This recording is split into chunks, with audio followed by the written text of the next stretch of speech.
Mr. Mallett, Mr. Carmouche, Mr. Alvendia, Ms. Aronson, Mr. Ballard, Here. Ms. Bonio, Here.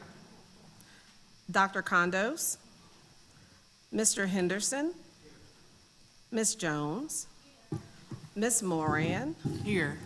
Mr. Morris, Mr. Morrow, Mr. Starnes, Here. Mr. Temple, Mr. Williams, Mr. Zuschlag. Here. Mr. Chairman, you have a quorum.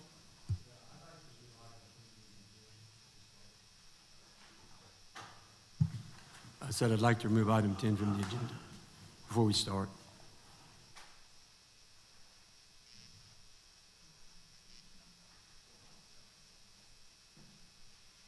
Trey, Right?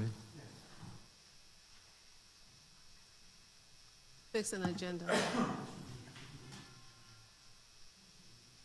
Okay. So item, hold on 1 second. Roman numeral 10. Just remove it from the agenda. Okay, all right. Remove item 10. Just want to make a note again that the chairman is removing item 10. Yeah, thank you.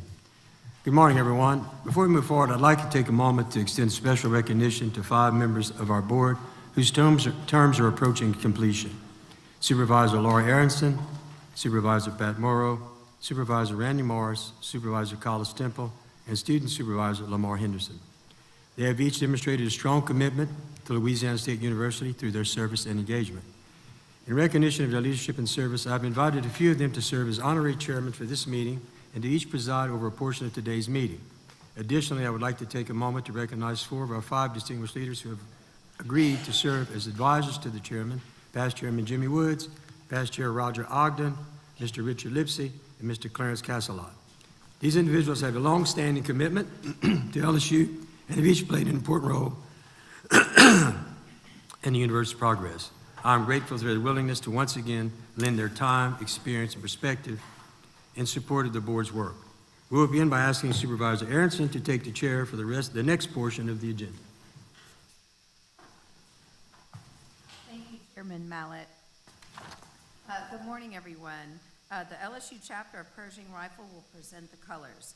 Then the invocation will be given by Bradley Goodson, a senior at the University Lab School, and the pledge will be given by Emily Claire Green, another senior at University Lab School, and Miss Shannon Hanneman's kindergarten class.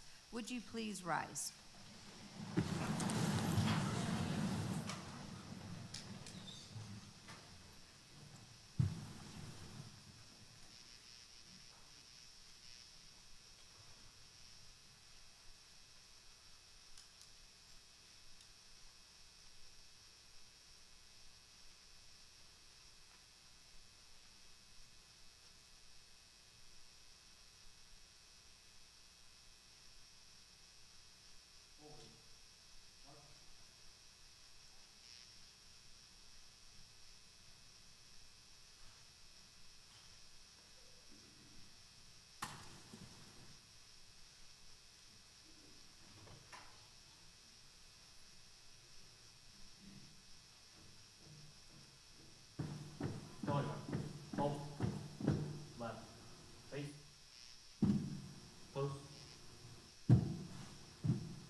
allegiance to the flag of the United States of America and to the republic for which it stands, one nation, under God, indivisible, with liberty and justice for all.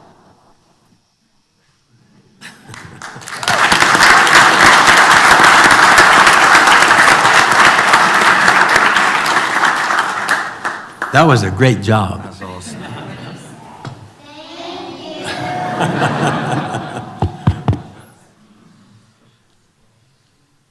Mr. Chairman, this kindergarten class is also the best rock, paper, scissors playing class I've ever seen.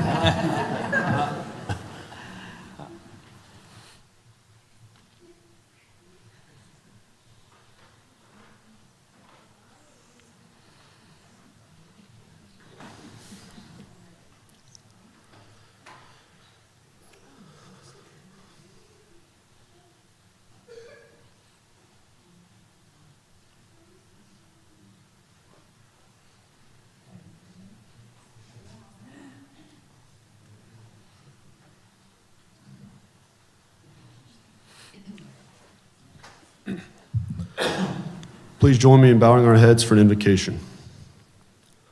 Heavenly Father, thank you for letting us gather here today. Thank you for the lives that you have given us and the opportunities set before us. Guide us as we strive to make our community and world a better place through this meeting and in the future. Help us lead lives of love and gratitude that benefit our neighbor and not ourselves. Most of all, help us trust in your will and glorify you through everything we do. Amen.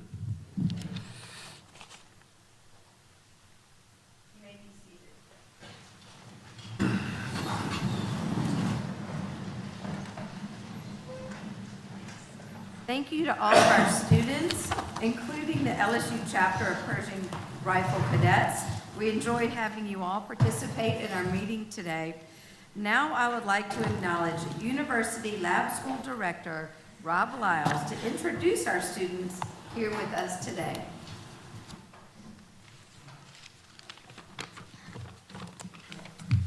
Good morning. On behalf of the University Laboratory School, I want to extend my appreciation and thanks to Chairman Mallett, members of the board, and President Roos for inviting our students to participate in today's meeting. The University Laboratory School's mission-focused tagline is total effort in every endeavor. Over this past academic year, those words have been exemplified by our high-achieving, high-performing students, expert faculty, and incredible support staff. This has been a year marked by change for the lab school, but through those changes, we've experienced tremendous growth, seized new opportunities, and continued our pursuit of excellence. Examples of that pursuit include a National Merit finalist, 2 students accepted to service academies, one to the U.S. Naval Academy and the other to West Point. Over 40 students who scored a 30+ on the ACT, 250 middle and high school students earning a 4.0, 2 state championships in girls basketball and boys indoor track, and state runner-up in boys soccer. 37 of our student athletes were recognized as LHSAA All-Academic, earning a 3.5 GPA or higher. Our middle and high school theater students earned the highest ratings in duet, ensemble, and solo categories at the Louisiana State Thespians Conference and are moving on to compete at the national level. Middle school band students participated in the LSU Stately Oaks Honor Band and traveled to the LMEA State Assessment, where they earned a perfect score.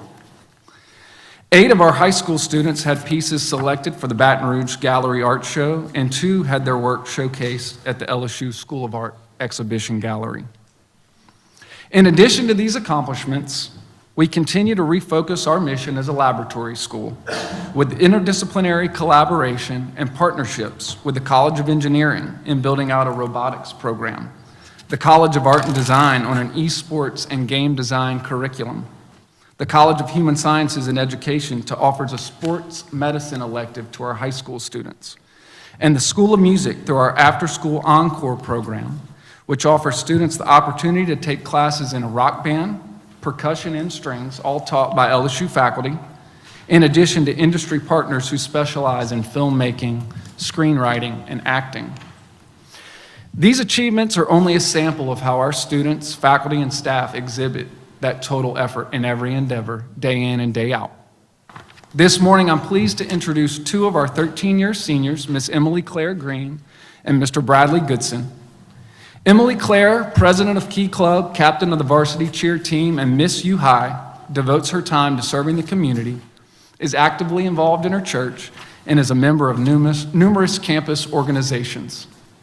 Bradley serves as student body president, has been recognized as Student of the Year, and is a regional finalist, and is a star athlete in both football and baseball, which you can see by his hair. Like Emily Claire, Bradley serves his community and faith well. These two individuals embody the heart, mind, and spirit of what it means to be a U High Cub. So with that, I will turn the podium over to Emily Claire.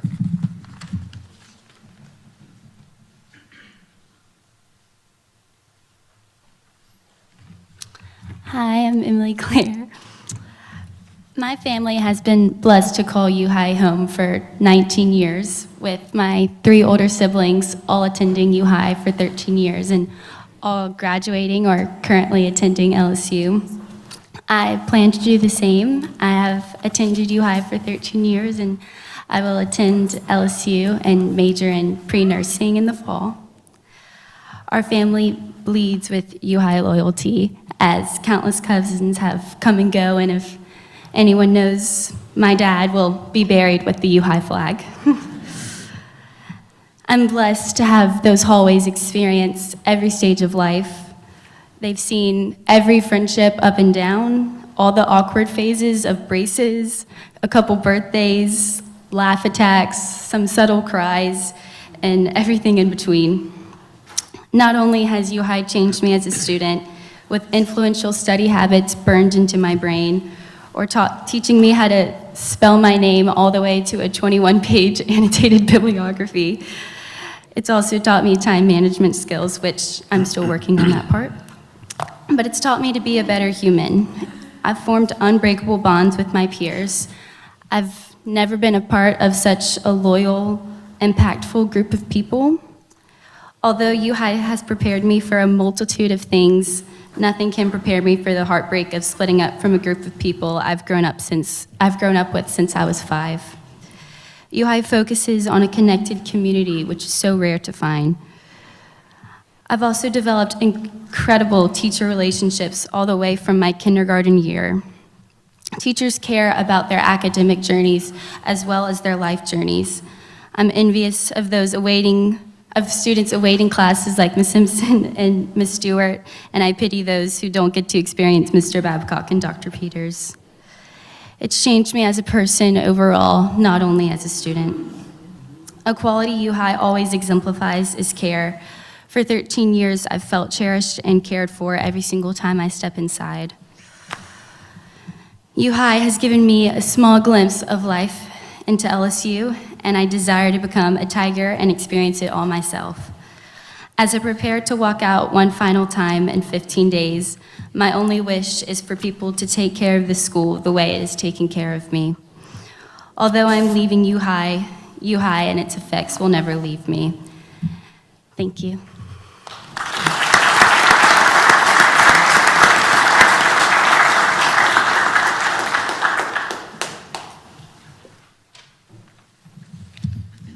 Good morning. My name is Bradley Goodson. My 13 years at U High have been amazing. I've been a part of what seems like a family for nearly my whole life. I've made friendships of a lifetime and been guided by my teachers that have become my mentors. Speaking for the student body, I can confidently say that U High is a place where students find a purpose in love, camaraderie, and excellence through hard work. When I think of U High, I think of the people. Most of us have been together since kindergarten. We might have grown together through good and bad times, but every single person is strong in their own way and will go on to lead great lives. I credit the teachers and administrators for that. These people by our side are with us every day, making us better, whether it be having fun or pushing us to succeed in the classroom. After high school, I plan on attending the U.S. Naval Academy and becoming an officer in the Marine Corps. I know that I can always return to a welcoming place full of people that want to see me and my peers go far in life. Lastly, we at U-High don't always know what work y'all are doing here on the Board of Supervisors, but we appreciate the amazing environment that we get to call home. Thank you.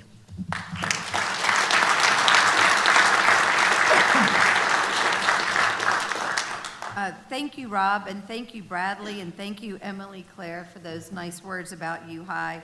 My family also has called U-High home for so many years. I went to U-High for all 12 years. It wasn't 13, it wasn't the kindergarten at the time, but I did go to preschool on the campus. But I graduated from U-High. My sister Wendy Lipsy, who's in the audience, she graduated from U-High. Her son Luke, who's also in the audience, he went to U-High. My dad went to U-High, his brother went to U-High, both of my children went to U-High. My grandmother started the PTA at U-High, so we have long ties there, but U-High always has my heart. So thank you, and thank you for bringing that precious class. I just love that, so thank you all so much. You're a very important part of this campus and always will be, so thank you. We are pleased to have a few special guests with us today. I would like to begin by recognizing our 54th Lieutenant Governor, Billy Nungesser. Lieutenant Governor, we are honored to have you with us. At this time, I'd like to invite you to the podium to share a few words. Well, thank you so much, Mr. President, Chairman, and to the board. It's an honor to be here today. And I really got to learn so much more about your endeavors at the Capitol, at the apartment every Monday evening, as y'all host the legislators there. And I think just hearing some of the conversations there and making some of the legislators from around the state realize the importance of this university, not only to the great work you do in the education and the sports, but my field, which is tourism. It makes me look good every year by the record numbers that all the LSU athletics brings to Baton Rouge from around the country. And once again, we continue to set records each year on tourism numbers, in large part here in Baton Rouge and throughout Louisiana, because of the work at LSU and the attraction those sporting events brings here. So it makes me look good. So it's a real honor to be with you today, and I'm always here for anything I can do to support the university in your efforts here or at the state capitol. Thank you. Thank you. Madam Chair. Thank you, Madam Chair, and thank you, Governor Nungesser. When I was the chairman a few years ago, we spoke with you about that apartment at the barracks that you so graciously have offered to us so that we could use. LSU, we're so proud of our global brand, our global outreach, but it all starts with what we do here in Louisiana. And I thank you for facilitating that, for being an active participant in it. And in addition to that, I know that you've always supported us, and we've talked a few years ago about when faculty needed some additional support. You found a way out of some of your discretionary funds to help us, and we certainly appreciate that. We have something we want to give you. I've been wanting to give this to you for a long, long time, but we're going to do it today. So if you join me up here, and all of us.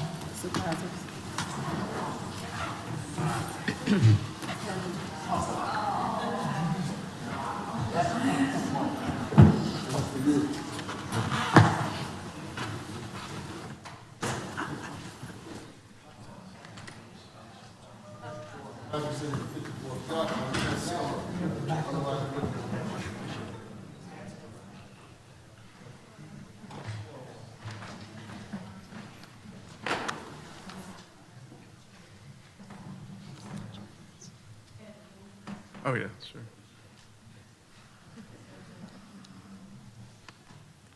All right, here we go. Ready? 1, 2, 3.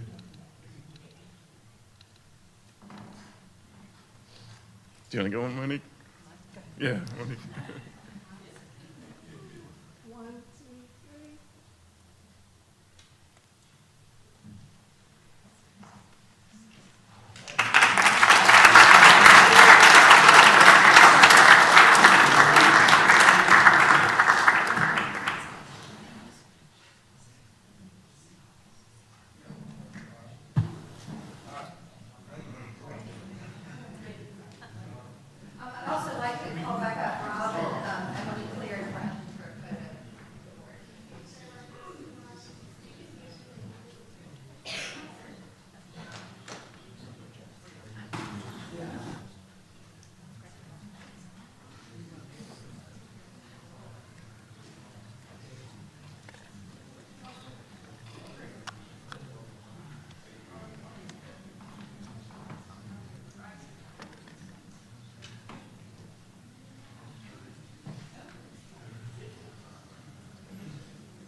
that looks great.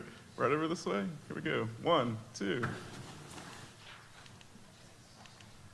And hold right there for one more photo.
I would like to take a moment to recognize the strength of leadership across LSU athletics.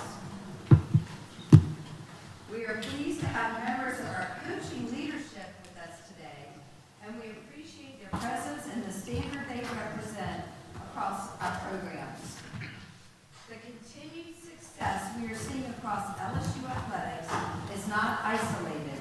It reflects a culture of excellence that is being built and sustained across multiple sports, and it continues to elevate the brand of LSU to the national level. I also want to acknowledge our gymnastics program. I saw Kurt back there.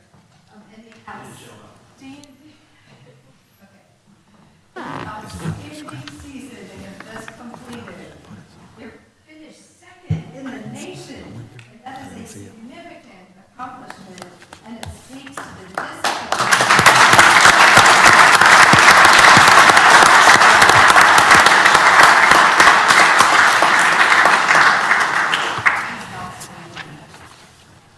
We'd like to extend a warm welcome to Coach Will Wade. Is he here? He will be. I will finish. As he returns to LSU, we look forward to his leadership and the continued success of our men's basketball program. We also appreciate the tone he has already set with his booed-up mindset, which reflects preparation, discipline, and a readiness to go to work. If you notice the tiger with the general outfit, he kept it. I kind of asked Mike the tiger when I saw him, because I could tell he was saying, I kept it. At LSU, we expect programs that compete at the highest level and represent this university's pride, integrity, and purpose. We are confident in Coach Wade's ability to lead that way. His leadership establishes a clear standard rooted in excellence, accountability, and results. We look forward to the impact he will make on our student athletes, our program, and the LSU community, as well as the continued elevation of LSU and the state on the national stage. Coach Kim Mulkey, thank you for being with us today. Today, we want to recognize your leadership, your coaching, and the standard of excellence, and your team to continue to represent LSU. At this time, I would like to invite Supervisor Morris and Chair of our Athletics Committee, Supervisor Zuschlag, to recognize our women's basketball program and our legendary coach, Kim Mulkey.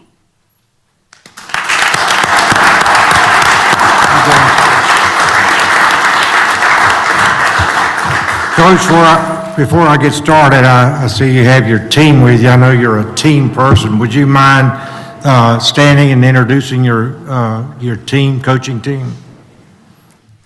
I think I got tricked into coming to this. This Well, was that's supposed to be okay. about Flagey. Emily Ward played for me. She's a Benton, Louisiana graduate of LSU. Bob Starkey, the GOAT. He's been around longer than any of you. Coach with Dale Brown and claim to fame as he coached Shaquille O'Neal and Angel Reese and Simone Augustus sitting next to him. You guys know the statue we have for Simone Augustus. Next to her is Shantae Crutchfield Powers, first GA I ever hired when I was a coach at Baylor. The next young lady, Kaylin Rice, grew up with my program at Baylor. She was a manager and an outstanding recruiter. You may have been around Renee longer than Bob. I inherited Renee, but don't call her a secretary. They're administrative assistants now. So Renee Bro, Jennifer Roberts, who grew up at Louisiana Tech. She's an Evangel graduate from Shreveport. Her daddy, Bo Roberts, is the retired, I guess you call it, chief of the fire department. So, yeah, that's some. And then Fitzroy Anthony, I just hired him from Miami. I just currently, yesterday, y'all may not even know this. I better not tell them, huh, Verge? Anyway, I offered a job to the second assistant to board approval, right? Okay. I can't forget Joe Schwartz. Joe Schwartz is a Texas graduate, played for Shaka Smart and Rick Barnes, and grew up with my son Kramer. Yes, I'm Kramer's mom and always will be. Joe Schwartz. So there you have it. And I don't come to these meetings, and I don't like this. It's like a pulpit in church. I don't get close to the pulpit, right? But I want to thank you guys for what you do. I really do. We are in a very, very unique state. This is my state. This is why I came back here. I'm not an LSU graduate. I went to North Louisiana to Louisiana Tech, but when the opportunity came, I said I can go back home and make everybody proud, and that's all we want to do is to make you proud. Thank you.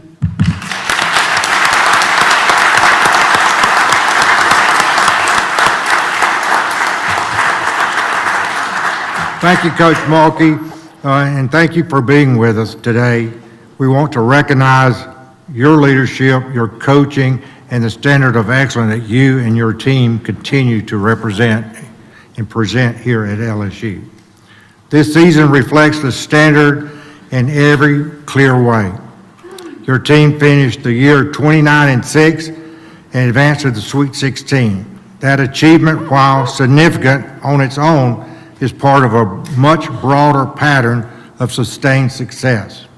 Under your leadership, LSU has now recorded 4 consecutive 29-win seasons and 4 straight Sweet 16 appearances. This includes the national championship in 2023 and 3-year run of the Elite 8 appearances. Together, these accomplishments speak not only to talent, but also the discipline, preparation, and a culture that expects to compete at the highest level in the country. In addition, this year's team demonstrated an exceptional level of offense. This squad delivered one of the most productive offenses in SEC history by scoring average and becoming the first women's basketball team to record 16 games with over 100 or more points. As a result, this level of performance reflects confidence, execution, and the consistent commitment to excellence. That level of performance has also translated into national recognition. With the February 14th, 2026 matchup between South Carolina and LSU, it was the most watched women's college game of the season, averaging over 2.2 million viewers. That level of visibility speaks to the strength of the LSU brand and the national interest this program has to the nation. That level of success is also reflected in the strength of your fan base and the support surrounding it. We are trending toward a 4th consecutive season of selling out season tickets, which represents approximately 9,000 season tickets. In addition, LSU consistently ranks among the top programs in the country in both ticket revenue and average attendance. This level of engagement speaks to the energy your team brings and the connection it has built across the LSU community. Coach, the success of this program is evident in what your student athletes are achieving at the next level. LSU now has had a top 10 WNBA pick in each of the last 3 seasons, including Angel Reese in 24, Anicia Morrow in 25, and Flau'jae Johnson in 26. This consistency reflects a program that develops and prepares our student athletes to succeed well beyond LSU. Coach Mulkey, what you have built here is extremely special. It is disciplined, is consistent, and represents LSU at its highest level across every dimension of the program. We appreciate your leadership and the standard you have established. The board looks forward to continue working with you for that success. And one thing off script that I want to brag on is Coach Mulkey not only represents her students in LSU, but she's also reached out to help all the other women's basketball programs in the state. Grambling, all across the state, Louisiana Tech, other programs that are in need of help. I'll give you an example. About a year ago, it was a Sunday afternoon in North Louisiana. She was going to play Grambling in Shreveport at the big arena there. Pouring down rain, storming for 12 hours, lightning, weather forecast, do not travel, stay in, etc. Got to the stadium, and at that stadium, the doors had not opened yet. So there were 2 lines all the way around the arena, people standing in the rain, waiting to get in to see Coach Mulkey play Grambling. And that wasn't a championship game. That was a Sunday afternoon game. And she went there to help Grambling, to help them get revenue, to help keep their program going. So what I'm saying about Coach Mulkey, she not only takes care of LSU, she reaches out to take care of other people. Thank you, Coach.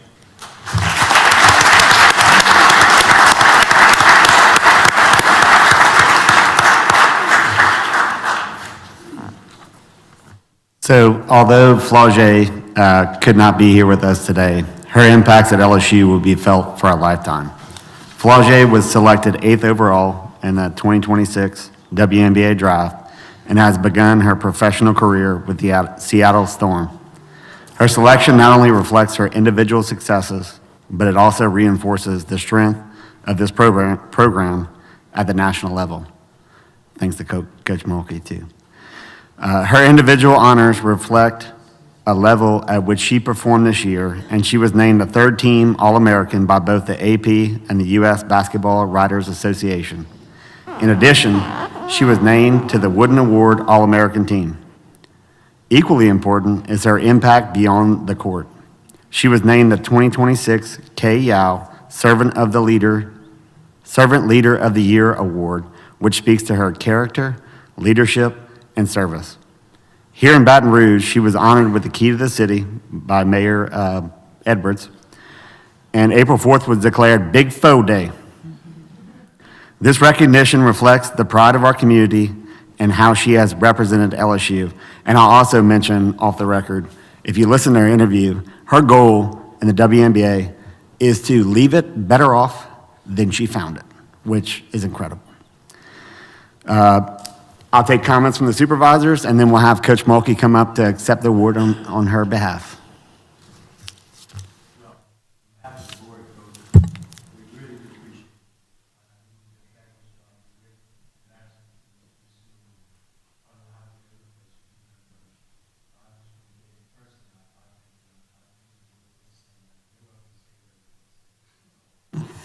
Talking that thing there.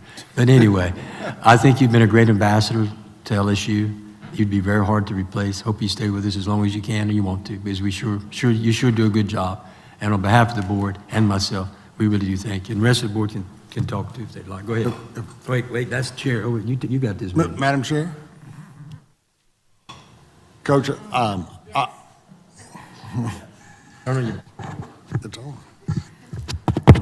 Madam, Coach, thank you so very much for being our basketball coach. I'm thrilled beyond all measure that you coach our team. I'm very proud of all the accomplishments of your team, but also that you're our leader. And I know that, and I echo everything the other supervisors have said, Mr. Morris, and I know that you inspire so many people in Louisiana, and it only makes LSU and Louisiana stronger. I personally know of a young girl, a big fan of yours, who was in a very bad accident on Christmas Day. And you were kind enough to not only sign a basketball for her, which she adores, but they told me that you called them and talked to them on the phone. They talk about it all the time, Coach. And the little girl's in a lot of pain and has a lot of struggles ahead, but you have really impacted her life, and I appreciate that. And again, I'm beaming with pride and joy that you're our coach, and I can't thank you enough.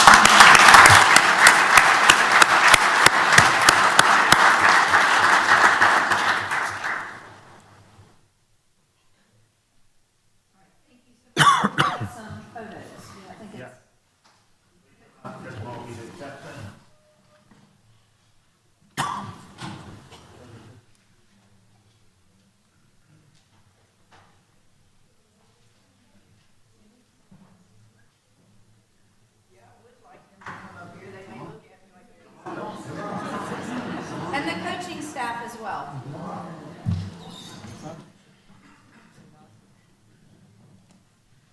I didn't do my hair and makeup.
All right, everyone, right this way. Here we go. 1, 2. Got it. You want to get one, Monique? 1, 2, 3. Thank you.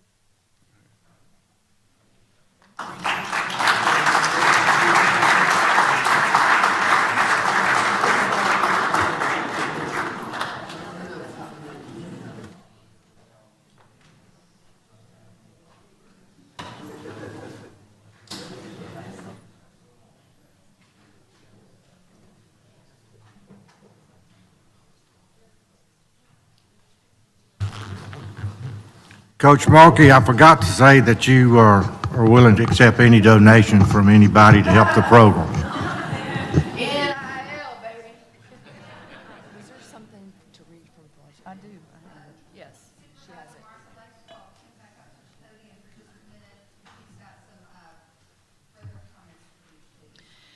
Well, thank you.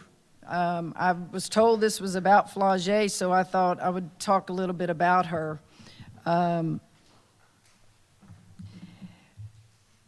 Gosh, I've been doing this since I was 23 years of age.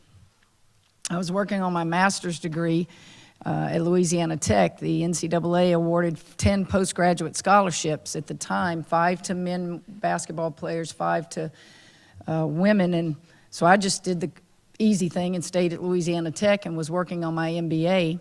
And some of you will know President F.J. Taylor called me up to his office and he said, "I want you to be a coach." And I said, "Nope, I am going to fly all over the country and I'm going to be a CEO of a Fortune 500 company. That was my goal. He said, would you do it for 1 year? I did it for almost 40 years. So I say all that to lead to this. I've coached so many great players, both as an assistant at Louisiana Tech and then my 21 years at Baylor. And they all are like your children, and they all have different personalities. Some stay with you forever. Some don't like you.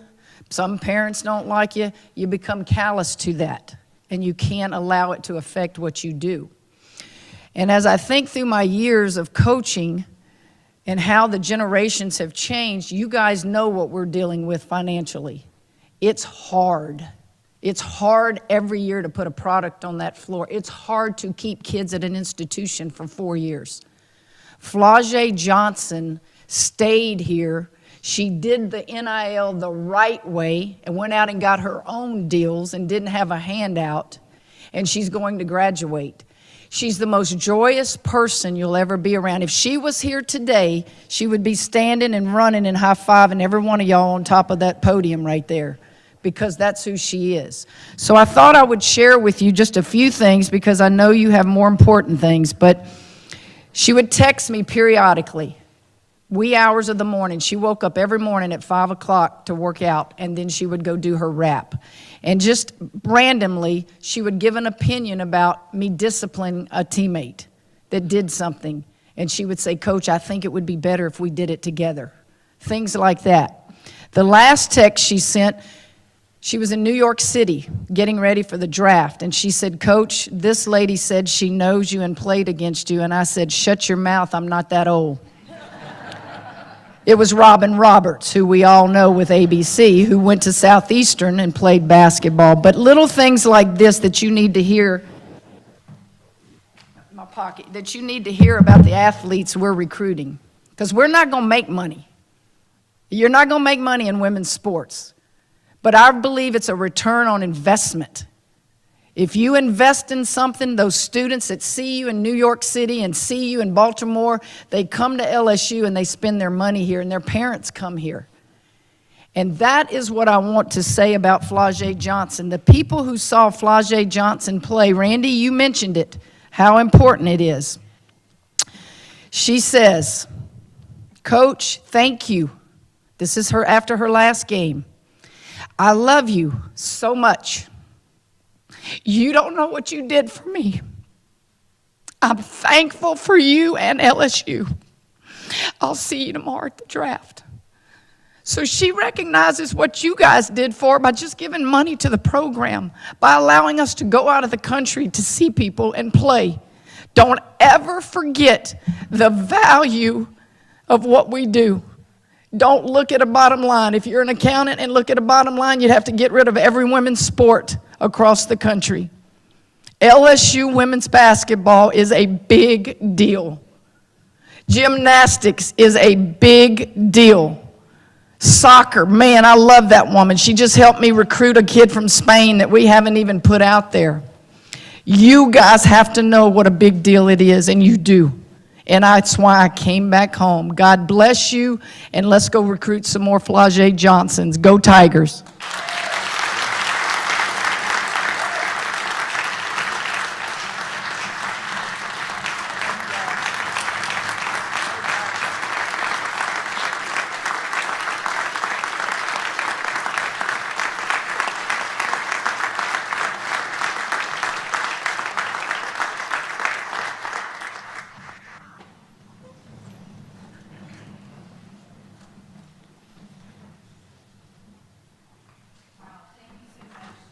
Coach Mulkey and her coaching staff for being here. Certainly impactful, and we all recognize that. Next, we are proud to recognize Coach Jay Clark and the LSU gymnastics team for an extraordinary 2026 season and sustained excellence in gymnastics. I will ask Supervisor Ballard, of all people, to please recognize our gymnastics team and champion Coach Jay Clark. Thank you. Luke, you were next if I didn't show up. Coach Clark, your program has set the standard for excellence in collegiate gymnastics. LSU was the only team in the nation to enter the postseason ranked in the top 3 on every single event, demonstrating unmatched consistency and competitive strength. The Tigers held the number 2 national ranking for 7 consecutive weeks and maintained top 10 placements across all 4 events for 9 straight weeks, including 6 consecutive weeks ranked in the top 5 on every event. LSU also led the nation on floor, holding the number 1 ranking for 6 straight weeks. The Tigers earned the number 2 overall seed in the NCAA postseason and extended one of the most remarkable streaks in collegiate athletics with their 41st consecutive regional berth and 43rd overall NCAA postseason appearance. In the NCAA regional second round, LSU delivered a historic performance, posting a school record of 198.375, the highest regional score in program history, and went on to capture their 3rd consecutive regional championship and 16th overall regional title. Under Coach Clark's leadership, LSU advanced to its 4th straight NCAA championship appearance and the 35th trip to nationals. The Tigers reached the NCAA championship final for the 11th time in program history and finished as national runner-up with a 198.075.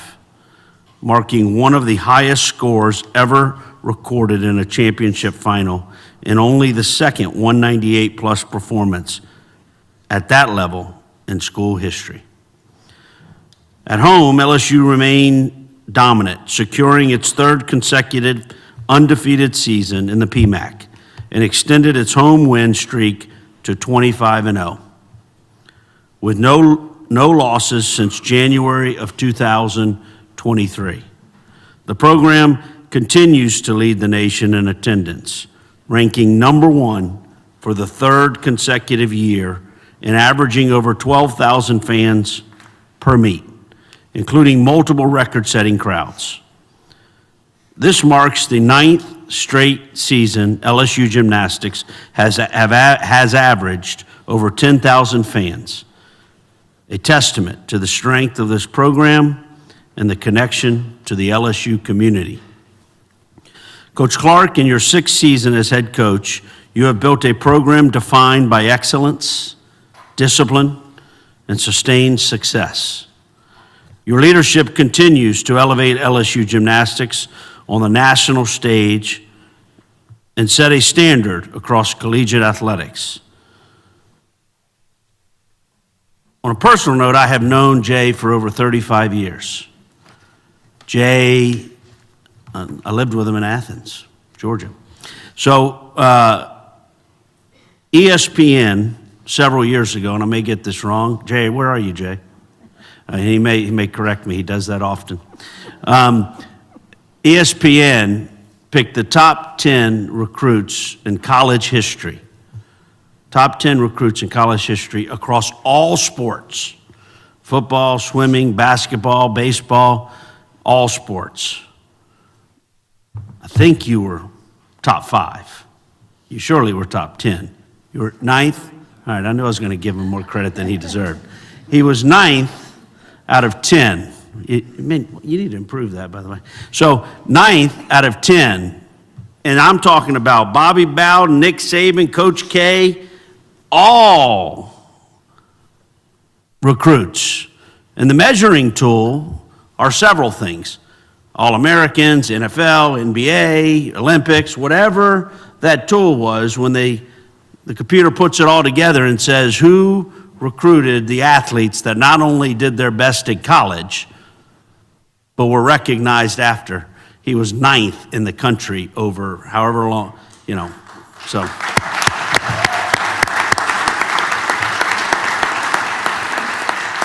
That's where it starts. Georgia won 5, 6, 7, 8, 10, 12 national championships until he came here. They stopped winning. So anyway, that's my little anecdote. So, having said that, on behalf of the board, we commend you and your team for a historic season and for representing Louisiana State University with distinction, pride, and excellence at the highest level. Thank you.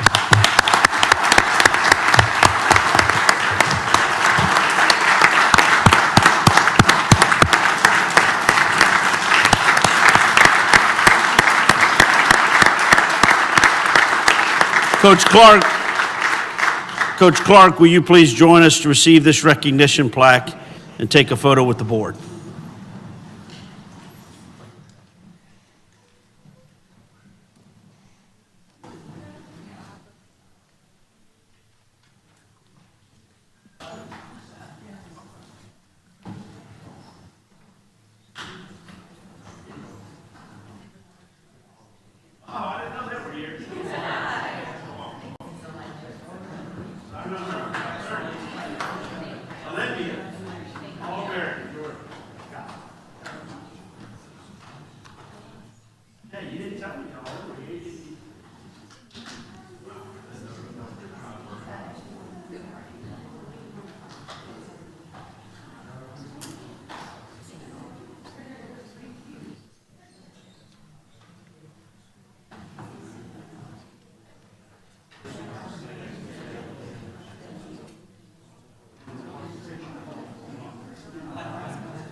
Can everyone move to your right? That way a little bit. Kind of get in a little bit? Maybe have some other people go to that side a little bit. There we go. That looks good. Just squeeze in a little bit, please. All right, great. Yeah, that's perfect. Thank you. All right, right this way. Ready? Oh, wait. You need... All right, go ahead. I was waiting for this. Okay. All right, ready? 1, 2, 3. And one more. Ready? Ready? 1, 2, 3. Thank you.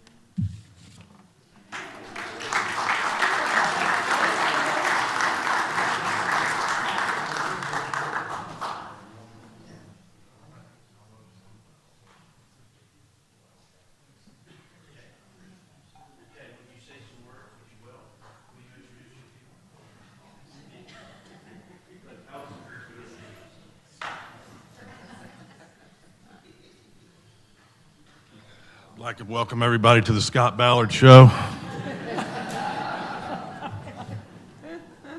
I was not warned about this. Thought I was coming here to listen to Verge mention our season, but I'm humbled and grateful for the recognition of our program, and it's really, that's what it's about. It's not about me. It's about the history of this program. It's about Dee Dee Bro before me and the opportunity that I was given by her to come here. It was about this board and how instrumental this board has been, is, and was in terms of upgrading our facilities and getting us to a place that we could compete at the highest level.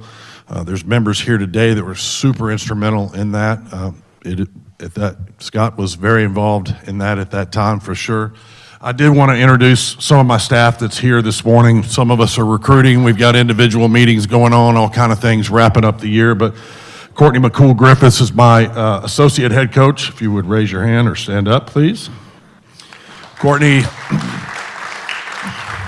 I had the privilege of coaching her in another lifetime when I was still at the University of Georgia. She's a 2004 Olympian, an amazing asset to this program. Her husband Garrett is not here. He's recruiting right now. We are in the portal like everybody else, trying to secure a couple extra pieces for next year. Next to her is Briamini Hasso. I affectionately call her Jasso, but it's spelled J-A-S-O. But Bree was a student manager, but is now the special assistant to the head coach. As Coach Mulkey said, we don't call them secretaries. They are special assistant to the head coach. And then next to her is Haley Bryant. Y'all probably heard of her. We probably need to start talking about getting a statue for that one. the GOAT, as we call her around the office. Haley is now a full-time assistant coach with us. This was her first year with us, and she's been extremely instrumental already in our recruiting efforts. As you might imagine, it would be the equivalent of when Joe Burrow graduated. If he didn't go to the NFL, he started coaching and showed up in somebody's living room. That's the reaction that some of these kids have when she walks in the room. So that's part of my staff there. Super grateful for them.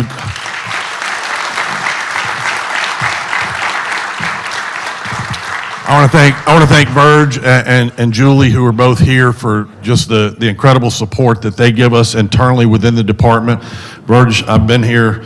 Verge was here long before me, and since day one, he's always been present. He's always been a supporter. He's always been visible. He's always come around. And I'm going to tell you something. As far as an athletic director goes, I've worked for a bunch of them. This is my 36th year. Started under Coach Dooley, Vince Dooley, while I was still at Georgia, and been through several since. One of the best assets that any athletic director can have is to be present and to be visible with their sports and their coaches. And Verge understands that better than any athletic director I've ever been under. And I just appreciate his leadership and what he has done for us so far.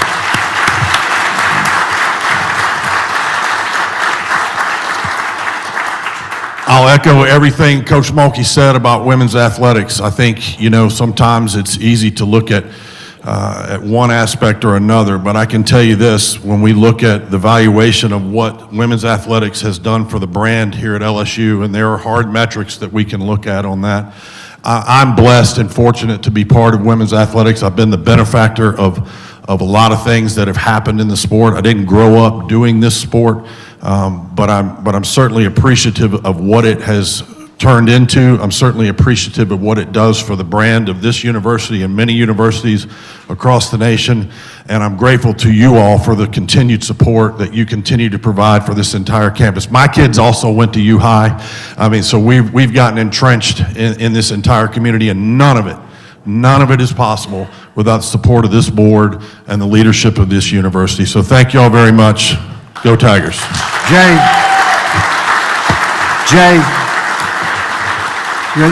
I have one comment. Coach, we were visiting the other day, and tell us how many returners you have coming back.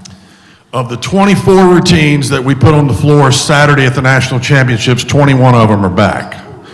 So, still a relatively young team. Yeah. And I told them at the conclusion of that meet, look, we all wanted to be first, and don't misunderstand that whatsoever, because we want to win them all. We won it in 24. We went in the number 1 seed in 25, finished 5th, disappointed. Came back, got over the hump, got back to finals, and got within less than 1/10 of a point. That is 1 foot moving between us and Oklahoma. They've been the gold standard. That staff's been together 22 years. We've been together 6. So give us a second, because we're kicking the door down. It's just taking us a minute, but we're in a good spot for next year.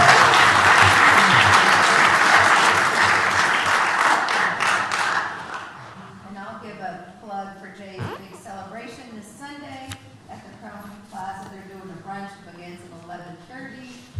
And so if anybody'd like to attend, contact Katie Copeland in his office. It should be a wonderful celebration. Please try to be there. And Luke Lipsy will be there. Thank you, Coach, and your team for being here today. Any other comments before we move on? Dr. King, has anyone registered for public comment? No, ma'am, there's no public comment at this time. Right. The public comment request was untimely. Untimely and also not on a voting item as required by law. No, sir. It has to comply with the rules, and it did not. Sir, you've given public comment on several occasions. You know the rule for this, and it was untimely and also not on a voting item. The request is denied unless the chair says otherwise. No, we're going to follow the rules. Next time, just follow the rules. Look, I think we've made a decision, okay? Next time, follow the rules. Just follow the rules. Look, He told you didn't follow the rules, okay? Next time, follow the rules and it'll be okay.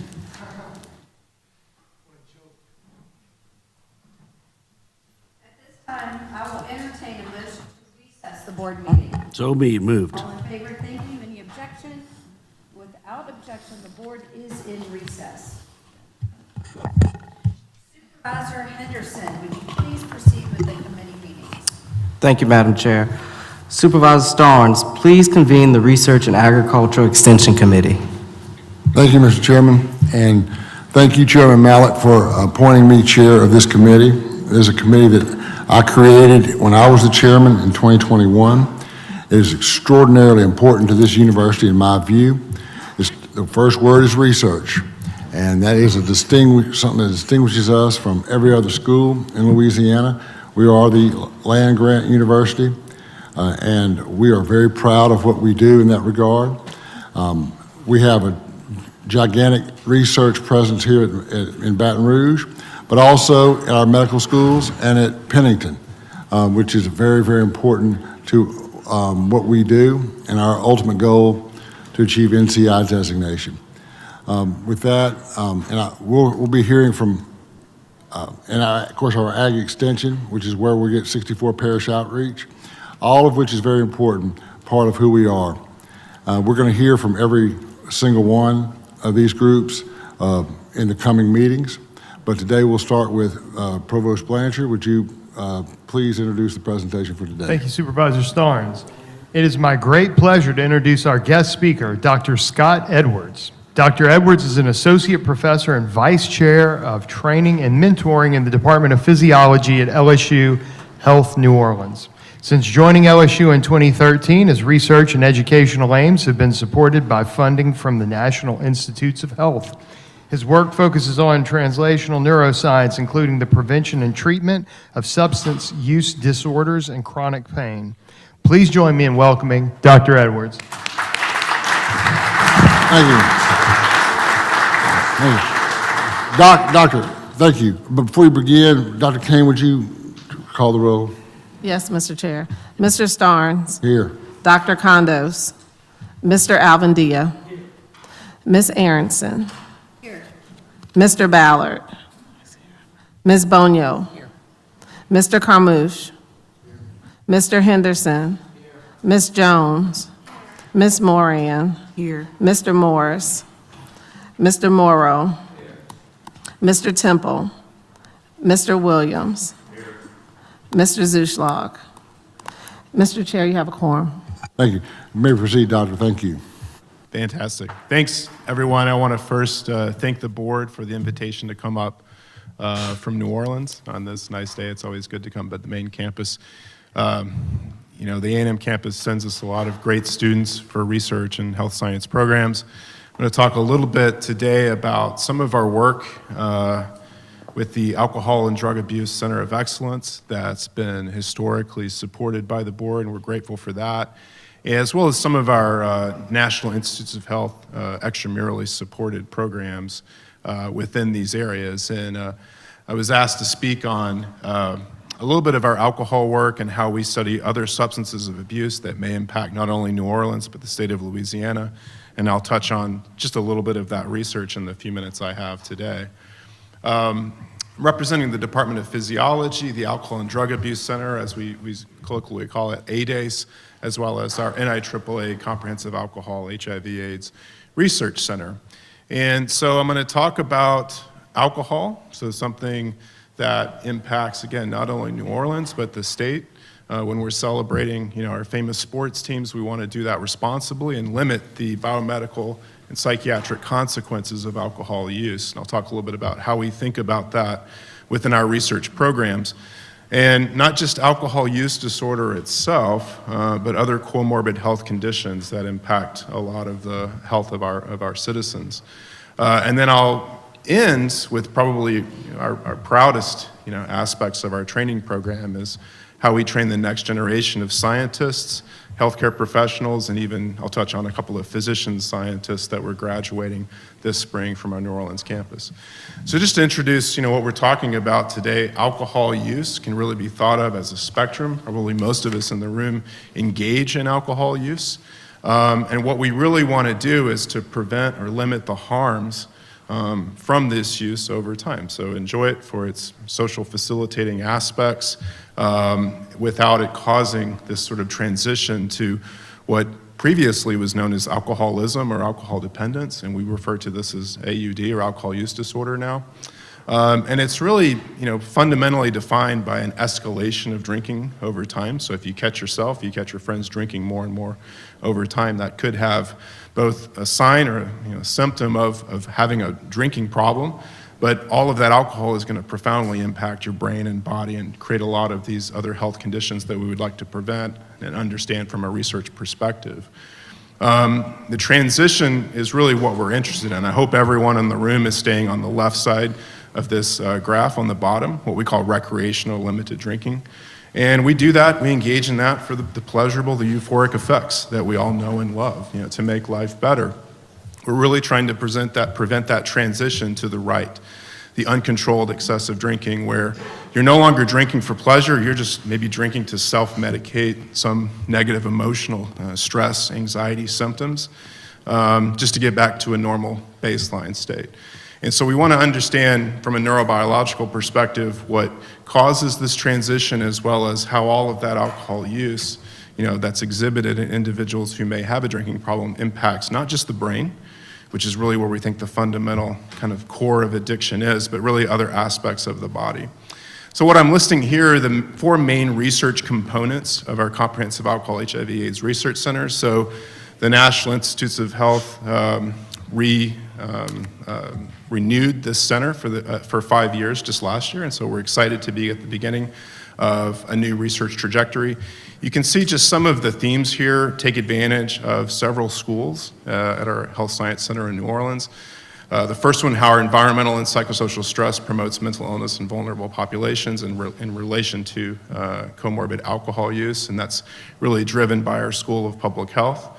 The other 3 are driven between our School of Medicine and School of Graduate Studies. The second one is directed by Dr. Patricia Molina, who's the director of our Alcohol Center. And this is looking at how alcohol and dietary factors, so think about how nutrition and other factors can play in terms of diabetes, metabolic syndrome, obesity, how alcohol can promote and worsen the progression of those symptoms in individuals over time. The third bullet point there is what I direct. My background is an addiction neuroscientist, and so I'm interested in how alcohol, as well as other substances of abuse, such as cannabis, impact chronic pain and cognitive dysfunction. And again, the human subjects cohort is called the New Orleans Alcohol Use and HIV, and this is an aging cohort of individuals that are living with HIV. And so they're not progressing to AIDS, which is what happened in the 1980s with the onset of that epidemic, but now they're living with this condition chronically. And so we're trying to understand not just the impact of alcohol on each of these conditions, but on really aging itself and healthy aging in relation to alcohol and other substance abuse. And so not to get into too much of the neurobiology, but just wanted to let you guys know that we're trying to understand how addiction and some of these most important comorbid conditions such as pain, chronic pain, you guys are probably familiar with the prescription opioid abuse epidemic, trying to give individuals alternatives to opioids to manage the pain while also reducing their ability or reducing that transition to dependence on opioids. We're understanding more and more about sort of the shared biology of both chronic pain states as well as addiction to try to come up with new medication strategies. And so this is a big part of our research emphasis in New Orleans. We have a contract with the NIH to come up with new medications specifically to treat alcohol use disorder as well as chronic pain. Can we come up with a medication to really take care of both of those conditions at the same time? As far as measuring pain, I just wanted to give you just a single piece of data to let you understand how we would look at this at the level of our study participants. And so in addition to self-reported pain symptoms, we empirically determine pain sensitivity in these vulnerable populations. And the example that I'm describing today are these individuals living with HIV. You can see the graph on the right, HIV positive individuals have increased sensitivity to a thermal heat stimulus. So think about walking bare feet out on concrete in a hot Louisiana summer. How much or how little can you tolerate that? And so these individuals are substantially more sensitive to this thermal stimulus. And you got to keep in mind, they're walking around 24/7 in this chronic pain state. So it really speaks to how damaging chronic pain can be for our community. And you can imagine what individuals may use to cope with that chronic pain state. So in many cases, they may be turning to alcohol, which is an analgesic, cannabis, opioids, other substances of abuse. We want to give them alternatives to those, but also understand how they're using those substances in relation to these conditions. So our cohort we select for alcohol use just because we believe that's critically important to, again, not only New Orleans, but the state of Louisiana. But as shown here, about a third of the cohort also use significant amounts of cannabis. And again, as this may be recreational use, this may be specifically using it to self-medicate some of those pain or other symptoms related to other chronic conditions. And this is where, the focus on comorbid conditions is really important. So we want to understand the rationale of why individuals are using these substances in these amounts. And again, for the idea of giving them maybe alternatives to these types of strategies. What's shown on the bottom is an MD PhD student in my laboratory, Stephanie Lee, who just defended her dissertation last month, and her study was called Alcohol Cannabinoid System Interactions in the Context of Pain and Alcohol Use Disorder. So this was funded by the National Institutes of Health. It will support her as she finishes her PhD and rounds out the rest of her medical school education as well. And so the idea is, I think, really taking advantage of the Health Science Center environment in New Orleans and, taking advantage of how we combine healthcare, science, and especially specific aspects of that training to really, keep these individuals within the state so that they can tackle some of these challenging problems in terms of translational research. And so that's just where I wanted to end. 3 of our graduates in the Department of Physiology are shown on the left. Talked a little bit about Stephanie's work. She's on the far left there. Nick Harris in the middle is studying alcohol and nicotine interactions. And so some of you may have noticed people who drink a lot tend to smoke a lot as well, use tobacco products. And so we want to understand how those interactions are regulating, in his case, cardiovascular disease risk. And then on the right, Eden Gallegos is a future transplant surgeon with us. She's specifically looking at alcohol's effects on the liver, and again, in relation to other nutritional or dietary factors. In the middle is focusing on our NIH-sponsored medical student alcohol research internship. And so we're about to start this June 1st. We bring in a series of medical students and again, give them an initial training in how to do science, and so that they can take that forward to be more competitive in their residencies and to be able to incorporate that scientific mindset into their clinical careers going forward, so that they're positioned to have that scientific mind and use that going forward. And then finally, I'll end on the right, and again, this is really a key, taking advantage of our Health Sciences Center, what we call interprofessional education, or IPE. And this is where we bring together all 6 schools on our campus. We're talking hundreds of students, and they work in small teams to learn from and with each other, okay, on specific clinical cases. The one I'm showing here is featuring alcohol, tobacco, and cancer risk. So not a single student leaves our campus without understanding how to screen for responsible alcohol use, tobacco use, et cetera. And that doesn't matter if they're a physician, a nurse, a dental hygienist, who might be in the best position to actually do that screening. And so that's something that we're really interested in, and again, getting really into the cancer theme for that NCI designation. Alcohol contributes to 7 cancers. Alcohol is a carcinogen. I want you guys to know that, including breast cancer in women. And so I think this is maybe one of the next steps for our alcohol center, is to really, put more effort into this particular connection, both on the research and the training sides. So I'm going to stop there, and again, just thank you guys for your historical support. Just mention our ADACE Alcohol and Drug Abuse Center that, primarily funded through NIAAA, which is the major NIH Institute for Alcohol Research. It sort of illustrates how important alcohol is just to the country as well. We also have funding through NIDA, National Institutes on Drug Abuse, to study things like fentanyl, cocaine, methamphetamine, so substances that are going to impact Louisiana. We have the breadth of knowledge to understand those mechanisms as well. And obviously thank our study participants, which really allow us to take a lot of the work that's conducted in preclinical models and take that and actually understand human subjects within our community and how drugs of abuse and alcohol impact their health for their benefit ultimately. So I'll stop there and take any questions that you guys might have. Thank you. Thank you very much.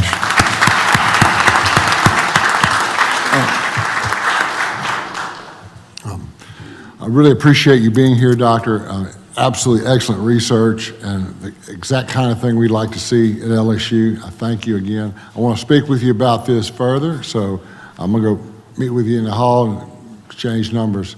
Very, very, very interesting stuff, so thank you very much. Absolutely. Thank you. Does anybody have any questions for him?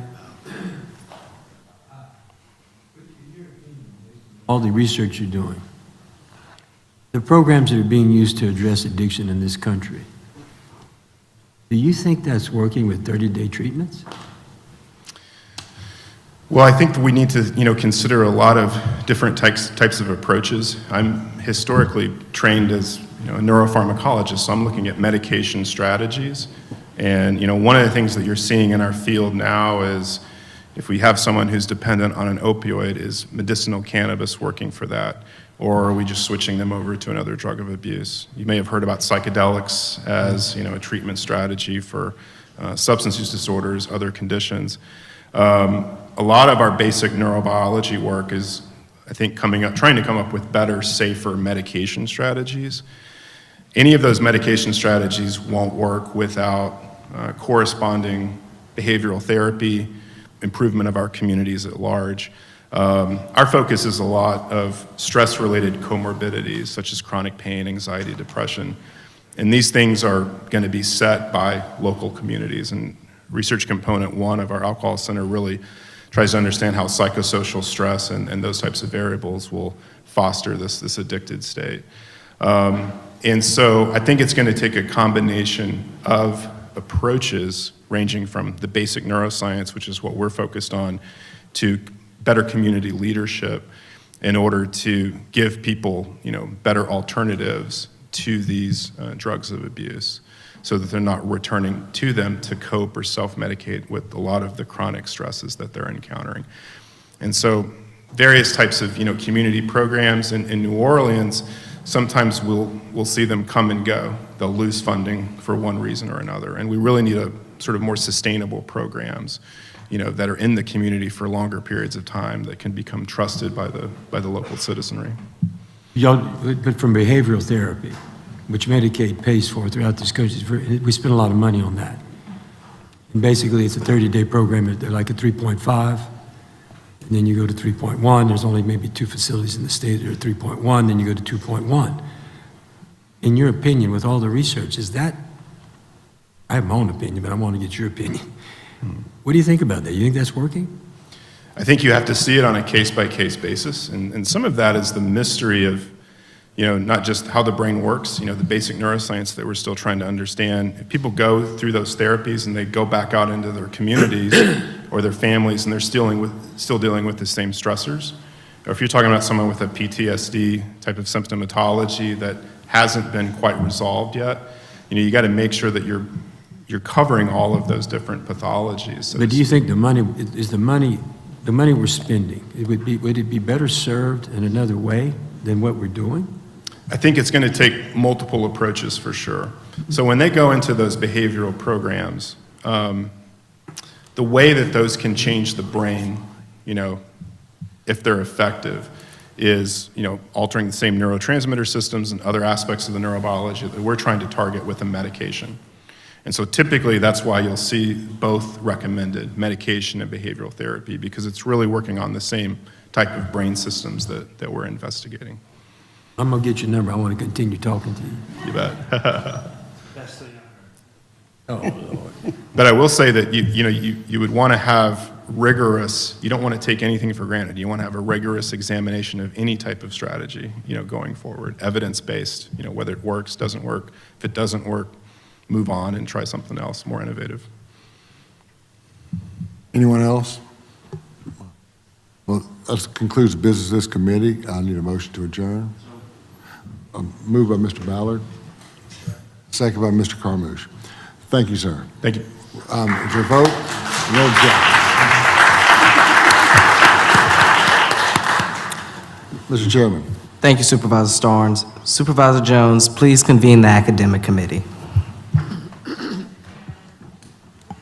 Dr. Kane, please call roll. Ms. Jones? Mr. Henderson? Mr. Albandia? Ms. Aronson? Mr. Ballard? Ms. Bonio? Mr. Carmouche? Dr. Condos? Ms. Moran?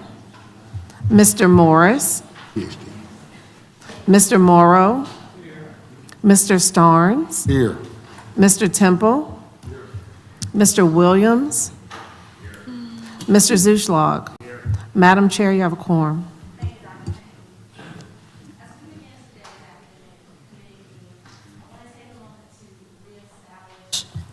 A tradition that I've always found meaningful in this work. During my prior tenure serving as chair of this committee, we made it a point to recognize a student or faculty member who exemplifies excellence in their respective area. It is important that our work as a board remains grounded in the people who are advancing the academic mission of each of our campuses. I'm pleased to continue that tradition as we move forward, and at each meeting, we'll take a moment to highlight individuals whose achievements reflect the very best of LSU.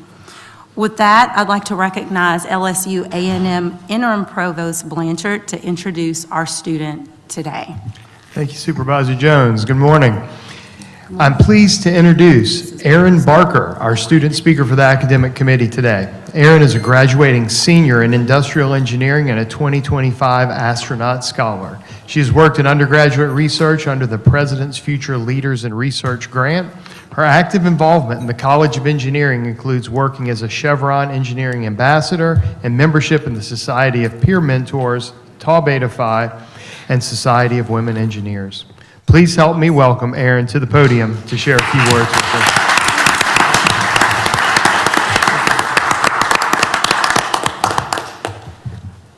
Good morning. My name is Erin Barker, and I'm originally from Long Island, New York. I started college as an undecided engineering student, and during my first semester, I took Engineering 1050, Introduction to Engineering. Through this class, I learned about each of the different engineering disciplines and realized I was much more interested in finding ways to make overall processes and systems work more efficiently. This led me to officially declaring industrial engineering as my major. During my sophomore year, I accepted an internship with Textron Systems in Massachusetts, and from there I began to focus my career path on the aerospace industry. I participated in a NASA-sponsored learning academy and set a personal goal to be nominated for the astronaut scholarship, which I was selected for in 2025 as just one of 74 students nationwide. During my second internship at United Launch Alliance in Cape Canaveral, Florida, all the interns had the opportunity to earn a certification in Lean Six Sigma. This is a certification that teaches the methodology for reducing defects, process variation, and operational waste.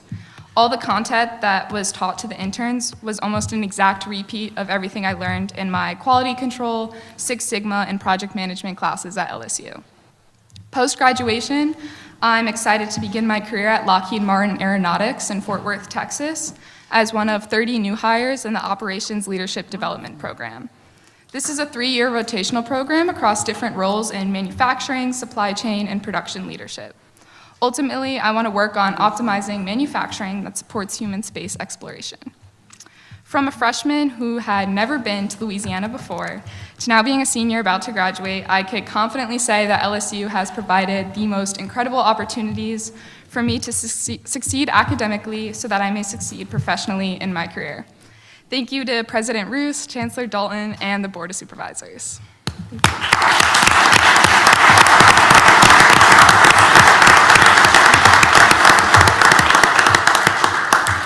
Thank you, Erin. That was outstanding. I mean, congratulations on all of your outstanding achievements, on your graduation in May. Students like you are the very reason that we are here. We're incredibly proud of you, and we can't wait to see all that you will accomplish. At this time, I'd like to open up the floor to any supervisors who may have a question or comment for Erin. Absolutely, yes, sir. Thank you, very impressive. I was not meant to be an engineer, so you've got the mind that it takes clearly. I'm very proud to hear, and I always love to hear, but I'm very proud to hear that your LSU education prepared you and prepares you to compete with your peers, because of course that's what it's all about. And so I'm really glad to hear that. I'm glad that the education you received has done right by you, and in turn you'll do right by us. So keep doing the good work, keep making us proud, and thank you very much for what you've done. All right, thank you so much, Aaron, for being here. We appreciate you, and congratulations to you. We wish you well. Thank you. Thank you.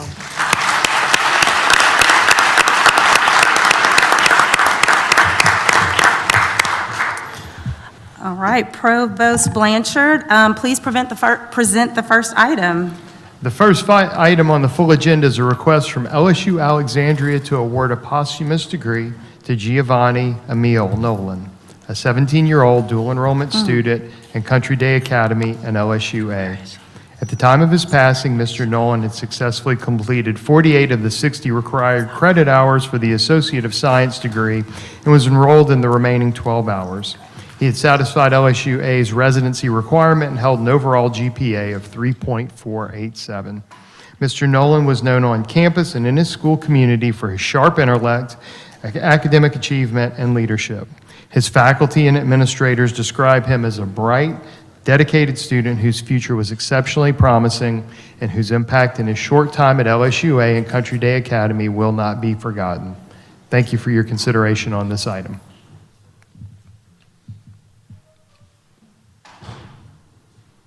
Thank you, Provost Blanchard. All right, do I hear a motion to approve the request? Second. Moved by Supervisor Ballard, seconded by Supervisor Aronson. Moran. Hearing no objections, the motion is approved. The second item on the full agenda is a request from... Provost Blanchard, I'm if sorry. you would allow me a moment, I would like to get a picture with our student, Aaron, really quickly, if that's okay. Absolutely. Would you join us for that picture as well? Everyone, can we do one more photo op?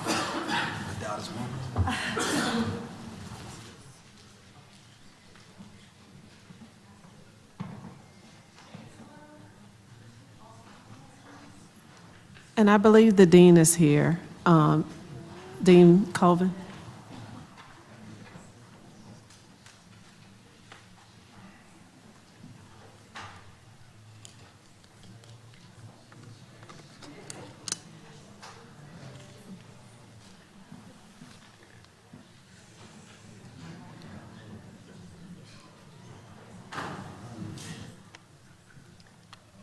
All right, everyone ready?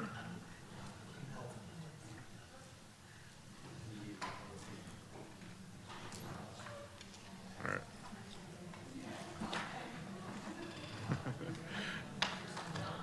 All right, right over this way. Ready? 1, 2, 3. All right, and then Monique, do you want to go? Thank you. 1, 2, 3. Thank you.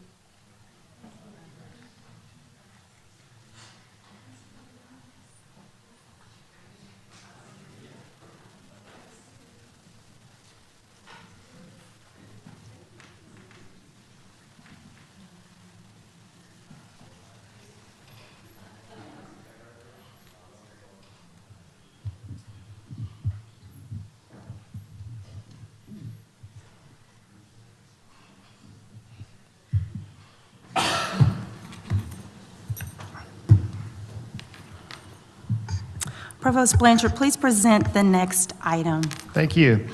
Second item on the full agenda is a request from LSU A&M to award an honorary Doctor of Engineering to Roy O. Martin III. Mr. Martin, a two-time graduate of LSU, has built a distinguished career as an engineer and business leader who applies a rigorous, data-driven approach to solving complex technical and economic problems in the wood products industry. Mr. Martin's engineering innovations have transformed the industry through robotics, automation, artificial intelligence, and advanced process optimization at true industrial scale. One of his most notable achievements is the automatic root and fill system at the plywood facility in Chopin, which serves as the largest single southern yellow pine plywood plant in North America. No other known line in the industry matches the speed, accuracy, and on-grade performance of this optimized system.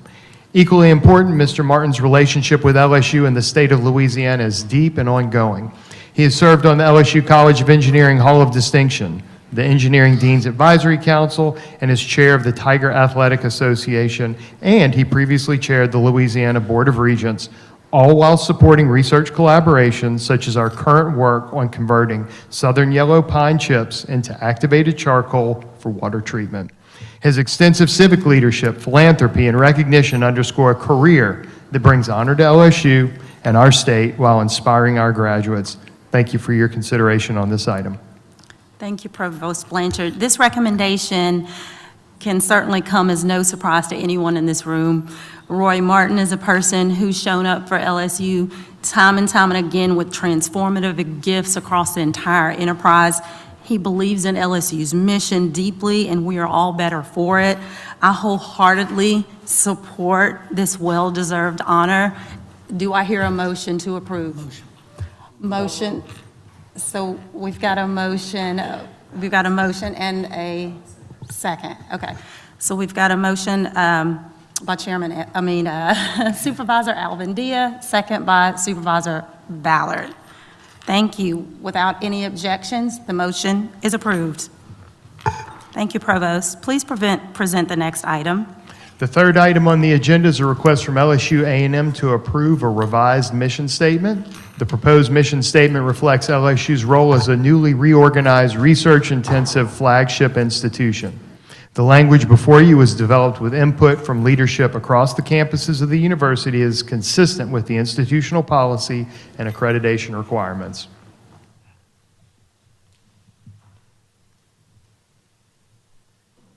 Are there any questions?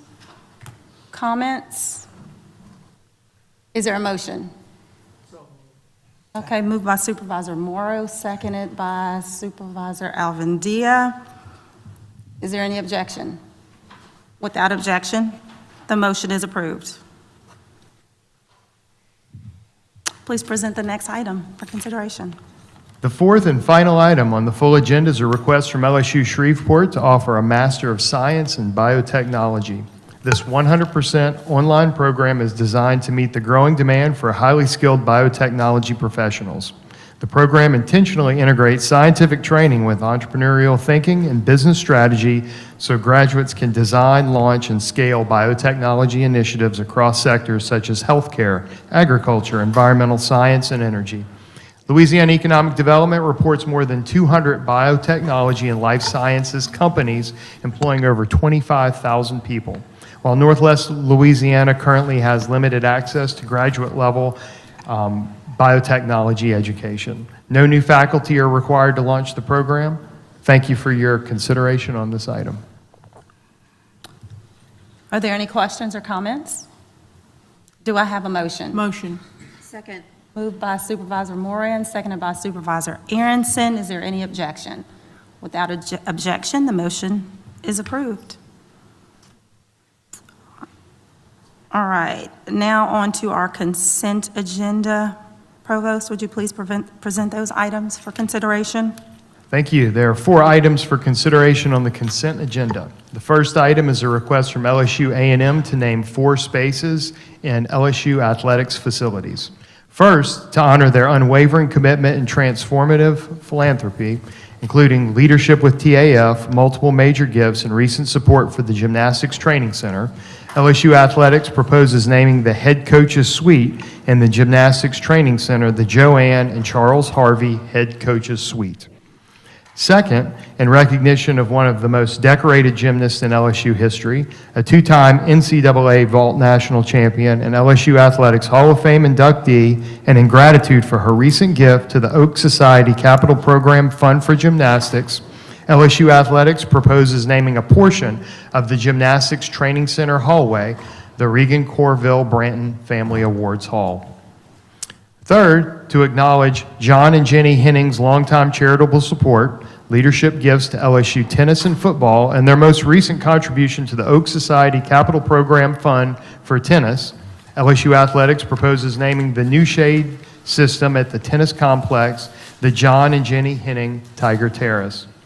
Lastly, in recognition of Scott and Tony Mayfield's generous support for LSU athletics, including capital gifts, endowed scholarships, and broad season ticket participation, LSU Athletics proposes naming the center section of Gate 1 at Alex Box Stadium the Scott and Tony Mayfield Gate. The second item is a request from LSU A&M to rename the Bachelor of Science in Child and Family Studies the Bachelor of Science in Human Development and Family Science. Human Development and Family Science is the widely recognized disciplinary term used by peer institutions and professional organizations. Aligning with this terminology will improve the program's visibility, support recruitment and retention, and more clearly signal graduates' preparation to accrediting and certification bodies and to employers. The action is strictly a title. No curricular changes are requested. The third item on the consent agenda is a request from LSU Health New Orleans to rename the School of Allied Health Professions the School of Health Professions. The term allied has been removed from many similarly situated schools and national organizations representing these professions. And this change will align the school with updated national data and current disciplinary terminology. The proposed title also underscores the autonomy, professionalism, and advanced preparation of these healthcare disciplines.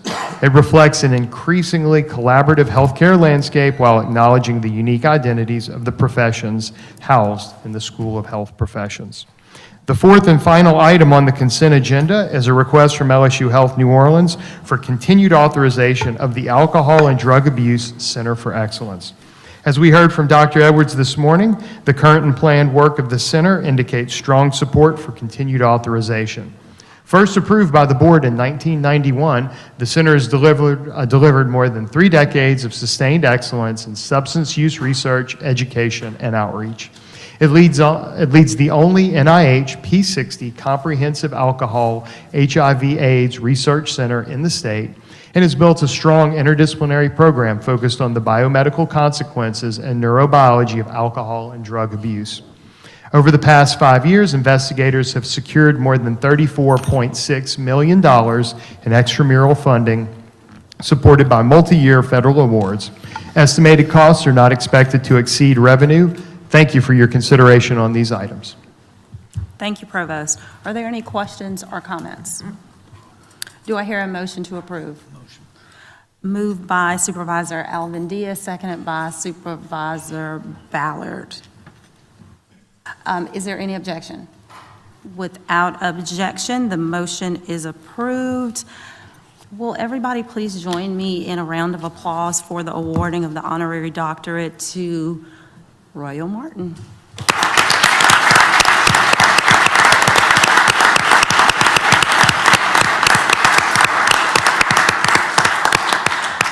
This concludes the business of the academic committee. Is there a motion to adjourn? Motion. Second.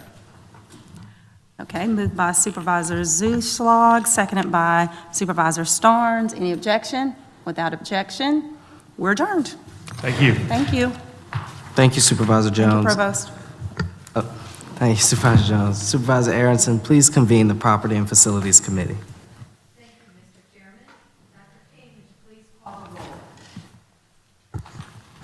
Ms. Aronson? Mr. Morrow? Mr. Alvendia? Mr. Ballard? Ms. Bonio? Mr. Carmouche? Dr. Condos? Mr. Henderson? Ms. Jones? Ms. Moran? Here. Mr. Morris? Mr. Starnes? Mr. Temple? Mr. Williams? Mr. Zuschlag? You have a quorum, Madam Chair. Thank you. I would like to recognize Dr. Nancy Gilmore, LSU A&M Vice President of Facility and Property Oversight. Please present the first item. Good morning, everyone. Our first item is a request from LSU to approve master agreements for job order contracting. Today, we're seeking approval to establish master agreements with 23 qualified contractors across the state to support all of our LSU system campuses through a new job order contracting, or also known as JOC program. This alternative project delivery approach is made possible through the passing of Act 88 during the 2025 regular legislative session, which authorized the use of JOC for post-secondary education institutions across the state of Louisiana. Approval of these master agreements will allow the LSU system to issue task orders under these master contracts in lieu of bidding out individual projects to address deferred maintenance, including building renovations, utility and infrastructure improvements, drainage and site work, demolition, and any other related maintenance needs. Are there any questions? Is there a motion to approve the item? All in favor? Any objection?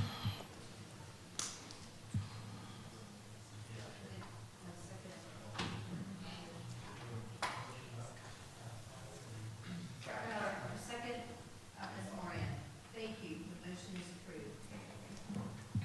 Dr. Gilmore, please present the next item. Okay, our second item is a request from LSU A&M to approve the schematic design of the Construction and Advanced Manufacturing Building. We have Grace Design Studios here to present the schematic design for the new facility for your review and approval.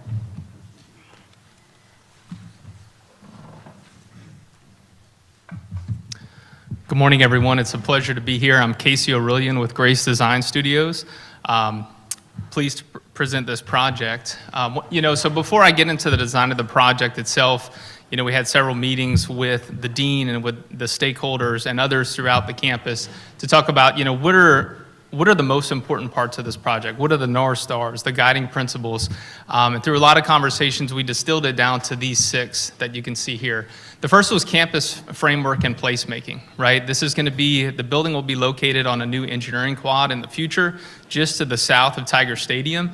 So this will be kind of an anchor building that will establish an edge along this quad and great places for students to be and to learn. The second is a modern expression within a historic context. So there was a desire to build a modern building here, but just understanding that, the legacy of LSU and the architecture that's already here and really respecting that, but bringing it into the, to the future. The building as a teaching tool. This is a building that, construction management students are going to be walking through and studying in every day, that the building should showcase. It should be a tool within itself, that there's things exposed that students are being able to see and kind of understand how buildings come together. This is a research and innovation building, right? Ultimately, there's going to be a lot of research happening in here to showcase that for visitors, for students, that you do see the most innovative work that's happening within the construction industry is happening within this building, and great research to provide that. Collaboration, certainly, between students and also, with students and faculty, but ultimately industry partners, bringing partners in and providing spaces for partners to engage within this building and for students to learn from them as well. And then an integrated community outdoor space, a great game day experience. So this is just to the south of Tiger Stadium. So really looking at this as an expansion of the stadium in a way that there would be places to tailgate and to, have great parties. We have a roof terrace for, for some of, those industry partners as well. And then, certainly we had to, before getting into the design of the project, look at, your design principles, your campus design principles, how important those are to be an overlay to the design of the project. And so all of these were heavy considerations when we started designing the project. So if you look at the site plan that I have up here on the screen, so great location for this new project. It's going to be just to the south of Tiger Stadium with a great connection to the future library that's coming very soon. It's just to the south of South Stadium Drive. And, I mentioned that future engineering quad that's highlighted in green here. So this really starts to create the edge for those future buildings to come. And so, the building really does have 2 front doors. It doesn't just have a front door on the street of South Stadium Drive. It certainly does, but also thinking about the quote-unquote back of the building also being a new engaging front door, for those future buildings to come. And so you'll start to see, just the footprint of the building, it has kind of a bit of an angle, kind of a tilt to it, and that's to respond to the street and to invite students and faculty in from the street as well. The building is 3 stories, it's 150,000 square feet. And so this is kind of a rendering from South Stadium Drive, looking at the front elevation of the building. So this is almost if you're standing, in the plaza of the football stadium, looking at this building, and this will be kind of the greeting moment for the building. You can see very clearly at the center of the building, a large kind of glass wall. This would be the front door of the building, leading into some student space, some collaboration space. You could start to see a visual connection through the building to that future quad that I was mentioning. We paid a lot of close attention to the legacy buildings here on campus to make sure, that we were fitting within that context and looking at the materials of precast concrete that's very warm, the terracotta, of the roofs that are here, and making sure that we're tying within those material palettes, providing spaces for not only for students, but industry partners, as you can see that roof terrace on the second floor. But also thinking about the human scale of this building, that it's not something, it's a 3-story building, but you can start to see the front elevation of the building start off as 2 stories, and as it goes towards the south, it starts to step up so that it does feel like a very manageable human scale for those that occupy it. Again, looking at some of the legacy features of the campus and how those were integrated into the building, starting with the arches, you'll start to see those on both sides of the building, that we've incorporated those arches, but in more of a modern way, a more modern interpretation. The same with the deep punch recess openings, right? That these weren't all very large expanses of glass, but that we did, have walls and openings that respected, the legacy buildings here on campus. And then again, I mentioned the terracotta roofs, looking at the roofs that are here on campus and how important that material was. We're bringing that back in a new way in a terracotta shingle. So this will be a wall shingle that you'll see on some of the key parts of the building. You could see it here at the main entrance, becoming this brow that kind of captures the precast concrete boxes. You'll start to see there's a very important high bay lab here, that large expanse of glass kind of on the left side.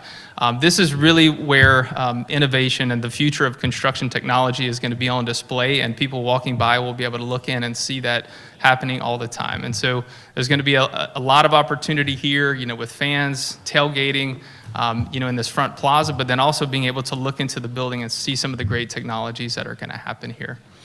On the south side of the building, we really tried to pay close attention to, some of the more traditional architecture, especially here in the legacy quad, but reinterpret that in a more modern way. So looking at sort of the rhythm of the architecture, emphasizing sort of entrances versus classroom and research space, you could start to see just those rhythms that are sort of borrowed from, some of the older, more historic buildings around. You can see on the south side here, this would be a potential representation of what that future quad could start to look like. Really, keep maintaining, even the landscape of what's happening here currently today, but bringing that in the future with a future building. We're looking at kind of an arcade on the south side here, similar to what you have in your legacy quad, that could start to connect future buildings, as they're constructed.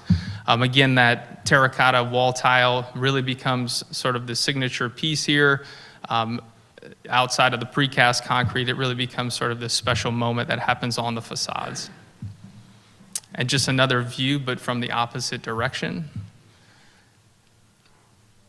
And that's where we are now. So we just wrapped up schematic design, and so I'm happy to address any comments or questions you might have. Thank you for that presentation. Some people have some questions, Chairman Mallett.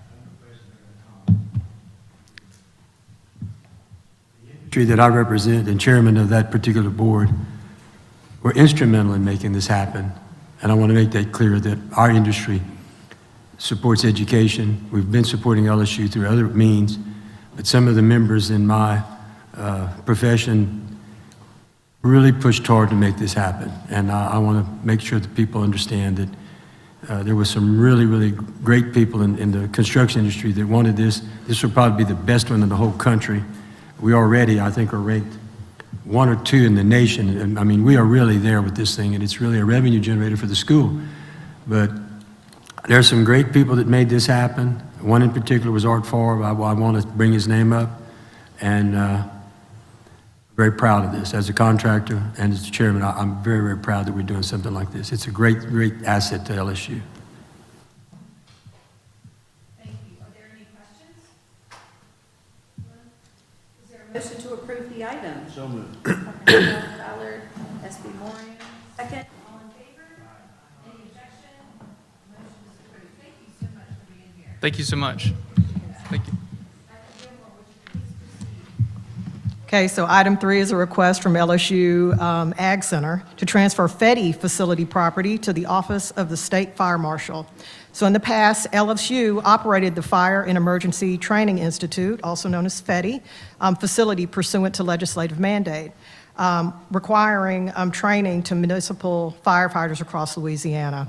But in 2022, legislation transferred responsibility for firefighting training to the Office of the State Fire Marshal. LSU subsequently entered into a cooperative endeavor agreement granting OSFM use of the FETI land and facilities and transferred ownership of all equipment. LSU also previously sought to transfer ownership of the land. However, the time OSFM declined ownership of the property. OSFM is now prepared to assume ownership of that property. As both entities are state agencies, no compensation is required. Upon board approval, the Commissioner of the Administration will complete the transfer from LSU to OSFM. Thank you. Are there any questions? Is there a motion to approve the item? Mr. Almeida, now the second, please. Ms. Zuschlag, thank you very much. All in favor? Any objection? The motion is approved. Dr. Gilmore, please present the next item. Okay, our next item is a request from LSU Alexandria to approve a cooperative endeavor agreement with the City of Alexandria to receive $3 million in funding for the LSUA Downtown Health Education Campus. This central objective of this CEA is to expand post-secondary education and workforce training in healthcare fields while addressing critical regional shortages through the improvement of the LSUA Allied Health Campus in Alexandria. The City of Alexandria is contributing $3 million towards this improvement project, fulfilling a significant portion of the required local match and reducing LSU's immediate cash burden. The city's support will allow LSUA to move forward with the project while preserving institutional resources. The agreement has been reviewed and approved by the LSU Office of General Counsel. We have Dr. Carell here if there are any additional questions. Are there any questions? Mr. Zuschlag, thank you. Second, Supervisor Jones. All in favor? Any objection? The motion is approved. Dr. Gilmore, please proceed. Okay, our next item is a request from LSU to approve a late submission to the FY 26-27 capital outlay budget request. LSU A&M requests approval to add the Construction and Engineering Student Hall, a 33,000 square foot classroom facility, to the 2026-27 capital outlay budget request.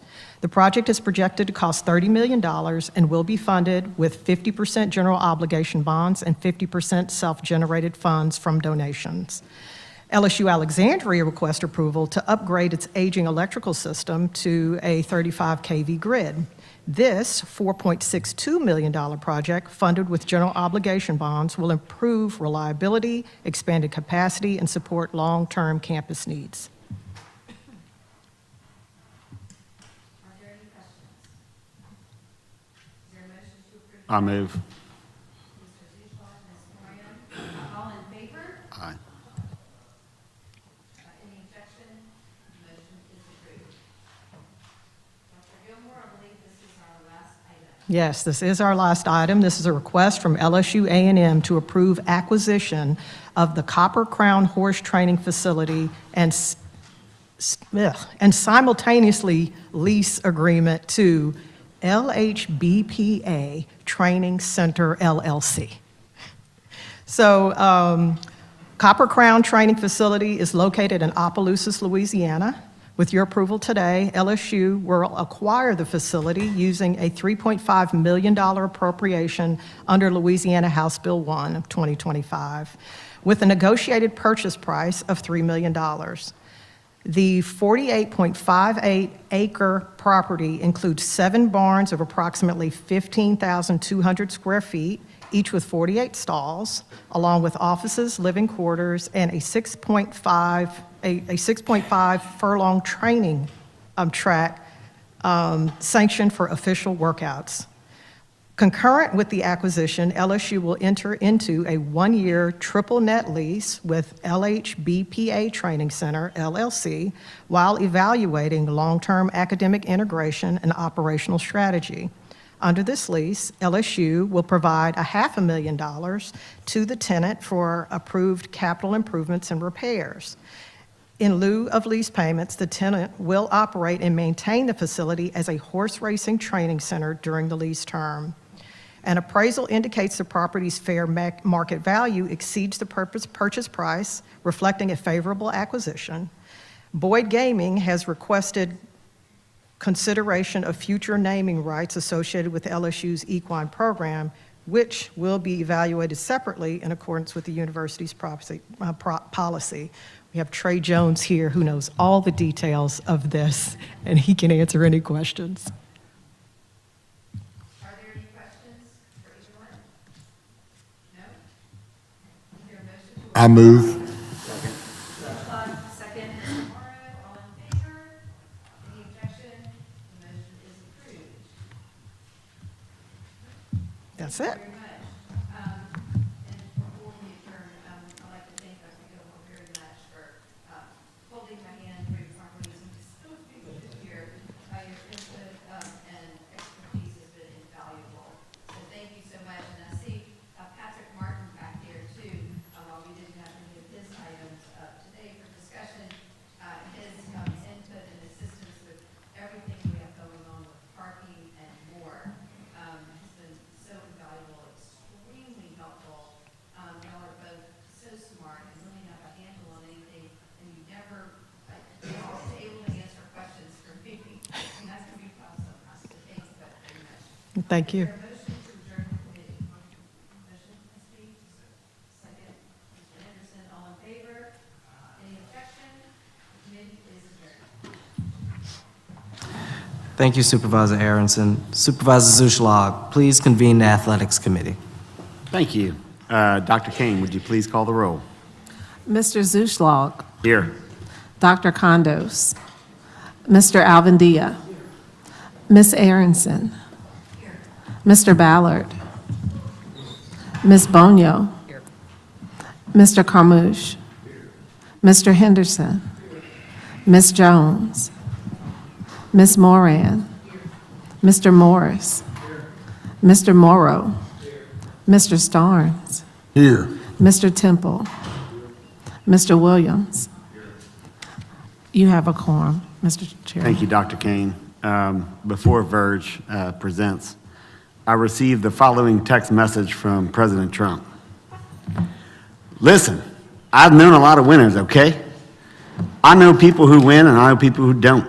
But let me tell you, what we're seeing right now, it's incredible. People are talking about it everywhere. They're saying, Donald, look at what's happening. And I tell you, it's a beautiful thing. It's a spectacular thing. Verge Osbury is winning. He's winning big. He's winning like nobody has ever seen before. The numbers, they're fantastic. We like to win, don't we? And believe me, he is doing a tremendous job. Just a total professional, highly respected. He is winning. So with that, Mr. Osbury, please give us your report. I think I'm done. Can't beat that. Thanks, Mr. Zuschlag, Chairman Mallett. I've always come here and just give you a little update of what's going on in our department. And you heard from two of the greatest coaches that ever coached the game. You heard from Kim Mulkey. She's one of the best, and I've had the opportunity to work with some of the best. She's one of the best. And Jay Clark, who will be one of the best. just two great coaches and just a part of our great athletic department, the great coaches we have. And that's what I tell people. It's about the student athletes first. It's about the coaches second. We give support, the board, your support, your alignment with President Roos, and your all's alignment is what we need to keep winning. And that's important. 7 out of 9 of our programs are still competing and are ranked in the top 25 at LSU. That's great. Gymnastics finished, you heard, there's a runner-up. Kaylin Chill, let's talk about this young lady. She's one of the best to ever wear the uniform at LSU in gymnastics. She scored a perfect 10 at the national championship. She's in the gymnastics meet this year in Baton Rouge. She participated in 3 events in perfect 10s. That's talking about one of the best ever. She's a sophomore. Jay's gonna have a great team coming back. Heard Coach Mulkey talk about Flo-J Johnson. She's just a great person, a great ambassador of our community, and what she brought to this community of Baton Rouge, Louisiana, and to the people, and to LSU, and to young women all over the country who come to LSU and young students. Flo-J Johnson is that role model to have the women come to Louisiana State University. Softball, beach volleyball, golf, and tennis all having fantastic years. Tennis made it. I think some of you saw this weekend, tennis made it to the finals of the SEC. The first time in the history of LSU that women's tennis ever made it to the finals of the SEC. Played overtime and almost won that. Will wasn't able to come today, but just his excitement, what he's bringing to our program. We sold 3,500 tickets in basketball already, extra than what we did from last year. Just record numbers in ticket sales. Football is the same way, 44,000 season ticket requests outside of what we have. And right now we're at 98% renewal rate in football season tickets.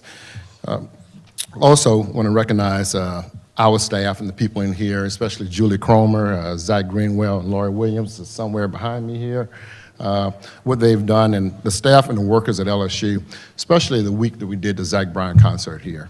You had a concert, you had athletic events, then you had the Will Wade press conference on that Monday. Those people worked 24/7 to get our facilities in great shape so we could have the presentations that we have in the LSU Athletic Department. Again, we're doing very well at this time. We've been doing concerts, and we'll be doing more concerts and more things, working with the Baton Rouge Area Foundation and others in the city, and to help the city of Baton Rouge, but also to help LSU. Thank you, and I'll bring up Ms. Lori Williams to do our presentation.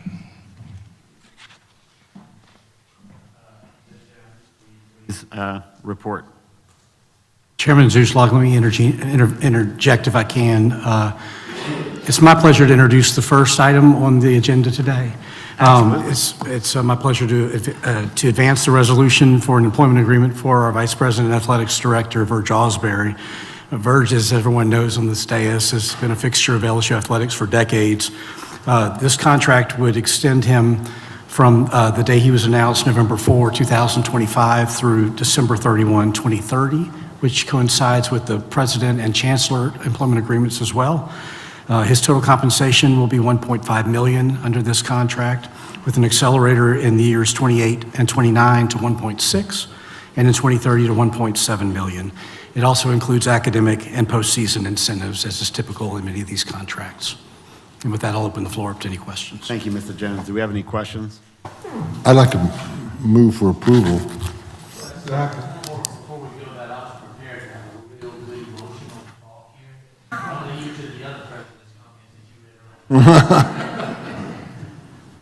Can we do would it be okay, decorum, to do a roll call vote? That way we can all unanimously approve. You can ask for a roll call. Right? Yeah, Of course. Roll call. Yeah, of course. First from the second. Mr. Zuslog? Yes. Dr. Condos? Mr. Alvendia? Ms. Aronson? Mr. Ballard? Ballard? Ms. Bonio? Mr. Carmouche? Mr. Henderson? Absolutely. Is that a yes? Ms. Jones? Yes. Ms. Moran? Mr. Morris? Yes. Mr. Morrow? Mr. Starnes? Yes. Mr. Temple? Yes. Mr. Williams? It's passed. Thank you.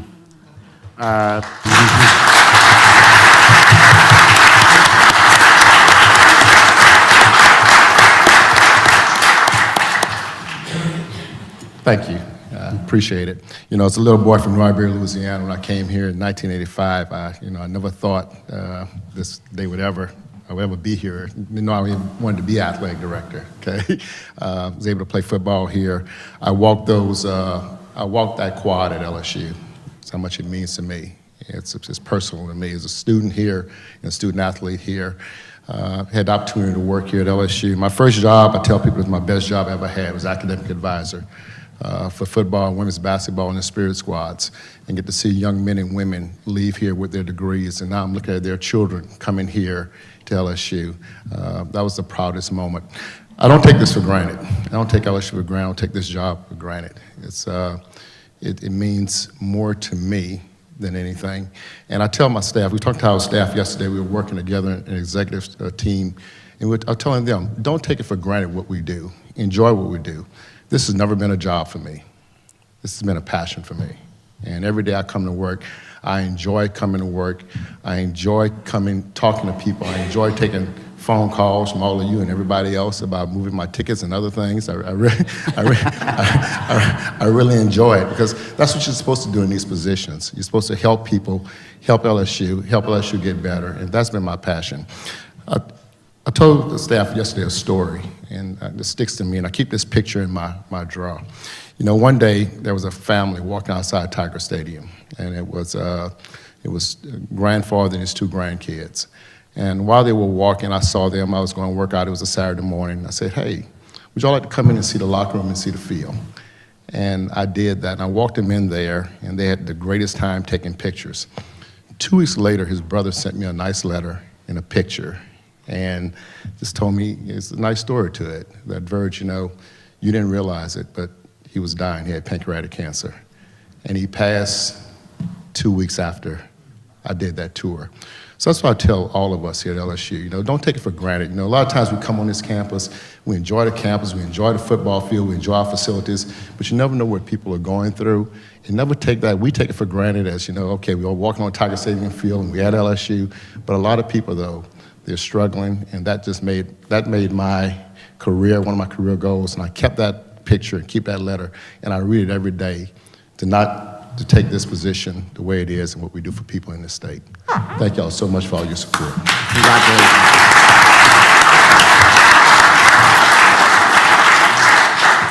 I have a comment. Go ahead. I sort of remember when Verge got to LSU, because I was engaged with his parents. His dad's not here, but in reality, he actually is here. His mother is still with us, and I know she's very, very proud. And so I'd just like to take the opportunity to thank the LSU family for supporting Greg, particularly a few years ago when he was having a real tough time. And he persevered, because he's a tough guy. He's a great LSU guy, and we're extremely proud of what you've accomplished up to this point in your life, Greg. So I just wanted to make that comment. Thank you. Thanks, Supervisor Temple. At this point, I'm going to recognize Supervisor Williams for a special presentation. Thank you. So our Congressman, Troy Carter Sr., has obtained a congressional proclamation acknowledging what we all know, which is that President Roos, you've been an amazing president. You've made tremendous decisions in a short period of time, and selecting Verge Osbury as athletic director is among the top. And that decision and your performance has merited a congressional proclamation from Troy Carter Sr., which I will read now. It says, Congressional Proclamation, Congressman Troy A. Carter Sr., celebrating Verge Osbury, Vice President and Director of Athletics, Louisiana State University. Whereas Louisiana's 2nd Congressional District is known for its beautiful landscapes deep-rooted culture, world-renowned food, and friendliest people, recognized as the birthplace of jazz, including the Big Easy and City That Care Forgot, Louisiana's 2nd Congressional District is a community that quickly fall in love with, which is why it is known as the Jewel of the South and the pride of Louisiana. Whereas Verge Osbury, a native of New Iberia, Louisiana, excelled as an athlete, he excelled in football, basketball, and shot the javelin in track. He earned all-state football honors and a 4-year scholarship to LSU, where he went on to receive a Bachelor of Science in Education in 1990, a Master of Education in 1992, and a Specialist in Higher Education Administration in 2004. Whereas he arrived as an elite LSU Tigers linebacker from 1986 to 1990, a 4-year letter winner, a 2-year captain on defense, and a member of 2 SEC championship teams who played in 4 straight bowl games.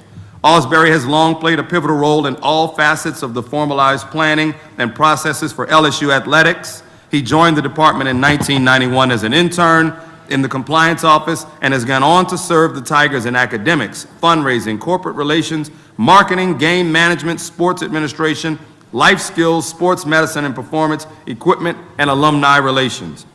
Whereas over the years, he has been involved with several NCAA and SEC committees. He has also volunteered or been associated with many local, civic, and Louisiana state boards. In 2018, Osbury was recognized as LSU National L Club Distinguished Alumnus of the Year. Whereas in 2019, Osbury was promoted to the dual role of Executive Deputy Athletic Director and Executive Director of External Relations for the university, assisting the Office of the President in External and Governmental Relations. Whereas Osbury, a veteran senior administrator, was named LSU's Vice President and 11th Director of Athletics in November 2025, following more than 30 years of service to the university. I, Congressman Troy Carter, take pride and pleasure in joining the Greater New Orleans community and the LSU system to extend well wishes to Verge Osbury. Therefore, the 2nd Congressional District of Louisiana celebrates the successes of Verge Osbury and his selfless dedication, devoted leadership, and faithful service to the higher education and the athletic community. May your future remain forever bright. Be it proclaimed on this 10th day of April in the 2026 year of our Lord Troy A. Carter Sr., Member of Congress.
All right, everyone right this way? 1, 2, 3. And 1 from the back.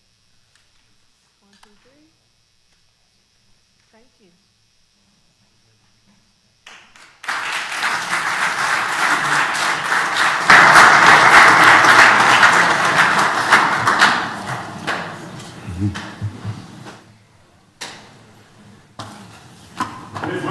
Now you can present your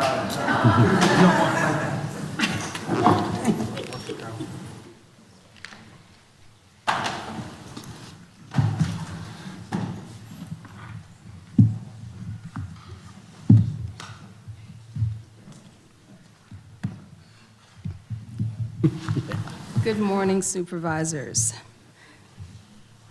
The first item for my presentation for you is the request from the LSU Athletics Department to approve the term sheet for our Senior Deputy AD and Executive Director for External Relations for the LSU system, who is Mr. Heath Schroyer.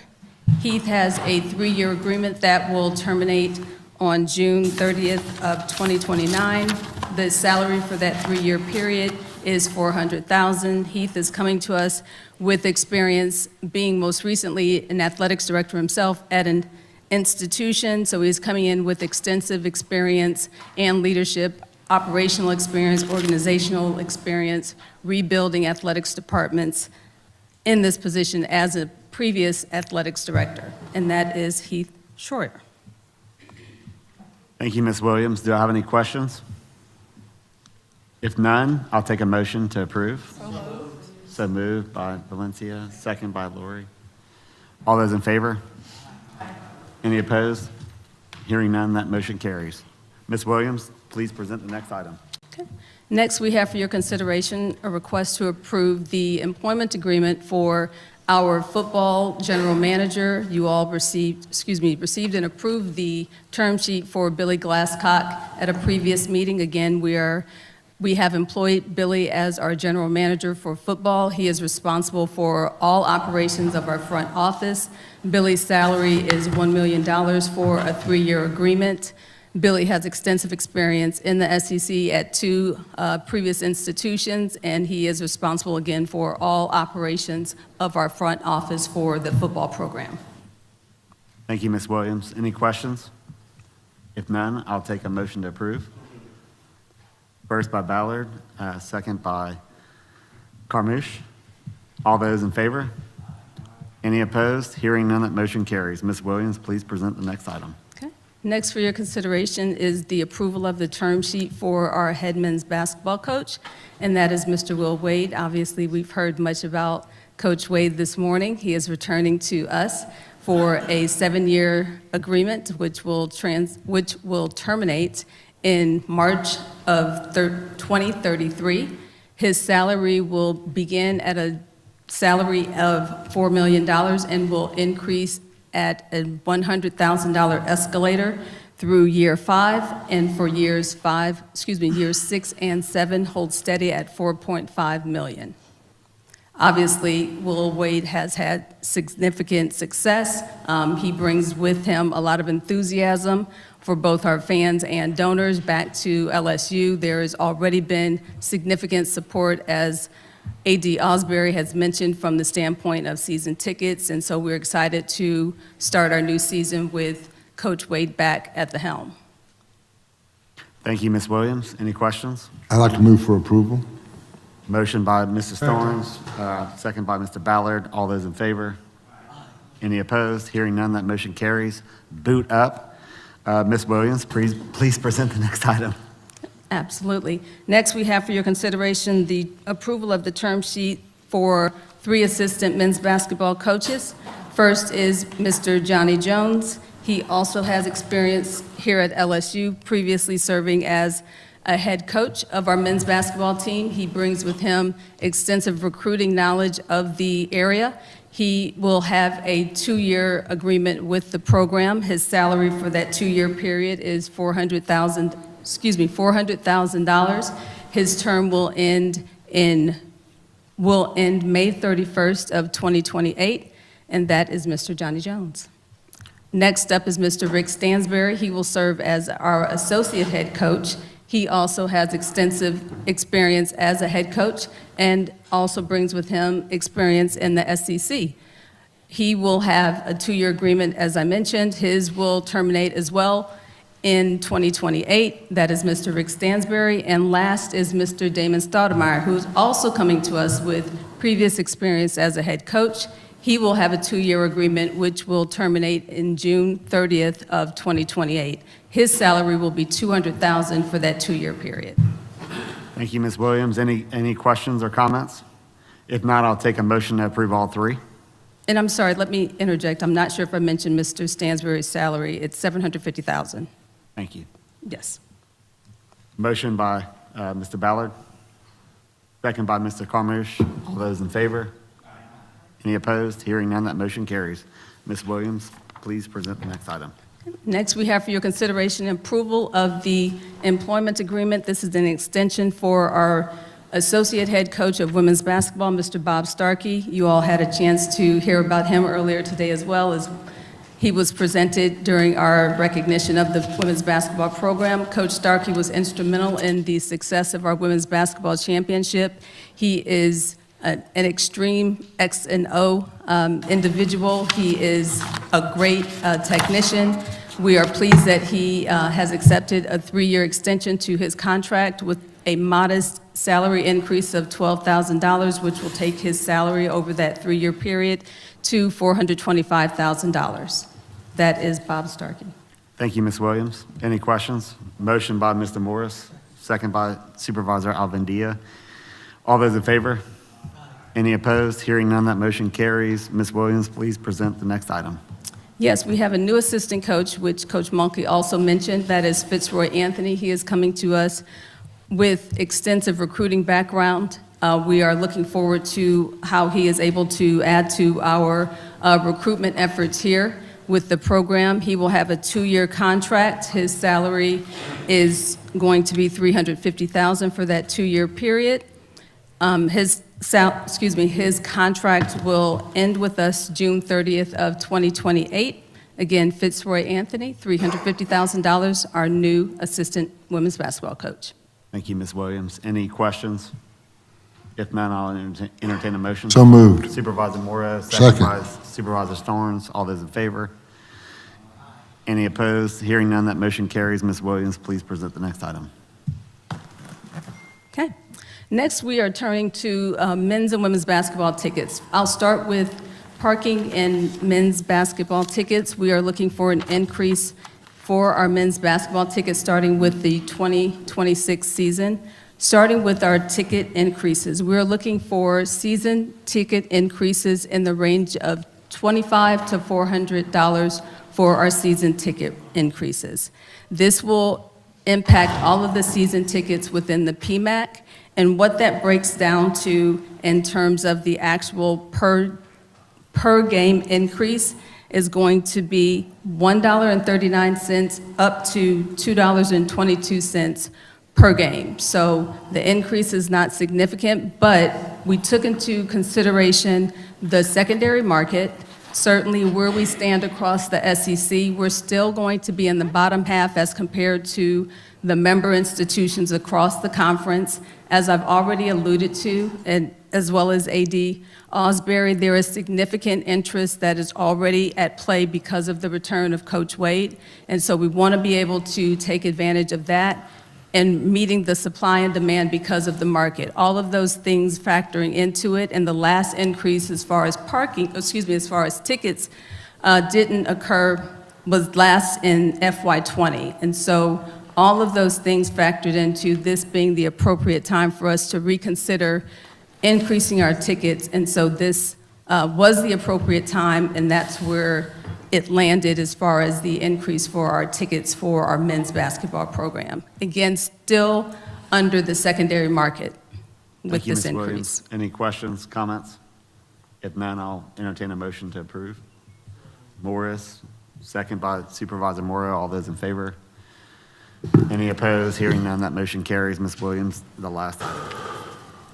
For the parking, Trey, do we want to handle the parking? How do we want to, the parking on men's basketball? Altogether? Those were both approved. Okay, perfect. Women's basketball, we have both parking and tickets as well. The increase for women's basketball tickets range from $25 to $100 for the season. The increase for the parking was $50 to $100 again for the season as well. Again, we took into account the secondary market. We are still within the secondary market for women's basketball. As Coach Mulkey indicated, and as you all are aware, the SEC brings in elite talent for women's basketball, and so we want to be able to capitalize on the talent that's coming into the program within the women's basketball arena. And then we are also seeing the increase in the supply and demand, both in terms of parking as well as the season tickets. And so we want to be able to capitalize on that, but also not out-market those who are able to attend the games as well. So we want to be able to keep the general admission ticket at a price that's still affordable, but then make sure that the supply and demand for those seats that are most sought after are still in a position that we can meet the supply and demand. So again, the range for that increase is $25 to $100 for the tickets and $50 to $100 for parking. Thank you, Ms. Williams. Any question by Supervisor Williams? Thank you, Ms. Williams. I was just curious, you mentioned secondary market. They also do parking on the secondary market? No, not for the secondary market. That's purely for the tickets. Okay, I understand. Okay, Yes, thank you for the clarification. Thank you. Any other questions? If none, I'll entertain a motion to approve. Ballard, Henderson, all those in favor? Aye. Any opposed? Hearing none, that motion carries. Thank you, Ms. Williams. At this time, the meeting is adjourned. I'll take a motion to adjourn the meeting. Ballard, Carmouche, all those in favor? Any opposed? Hearing none, the meeting is adjourned. Thank you, Supervisor Zuschlag. Supervisor Morrow, please take over to reconvene the board meeting.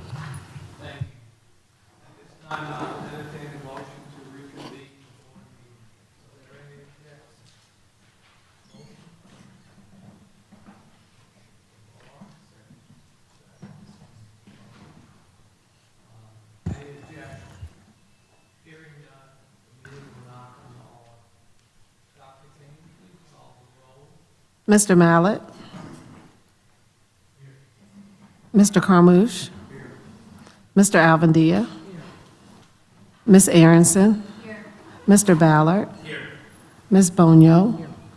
Dr. Condos? Mr. Henderson? Ms. Jones? Ms. Moran? Mr. Morris? Mr. Morrow? Mr. Starnes? Here. Mr. Temple? Here. Mr. Williams? Mr. Zuschlag? Mr. Chairman, could I have a quorum?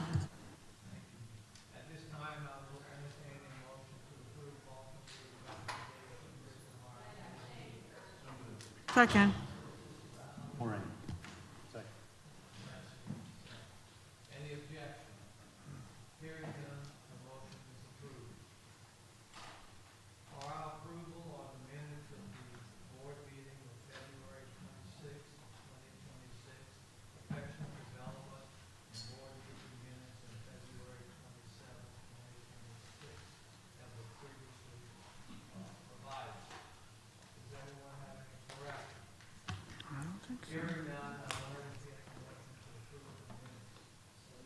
Second.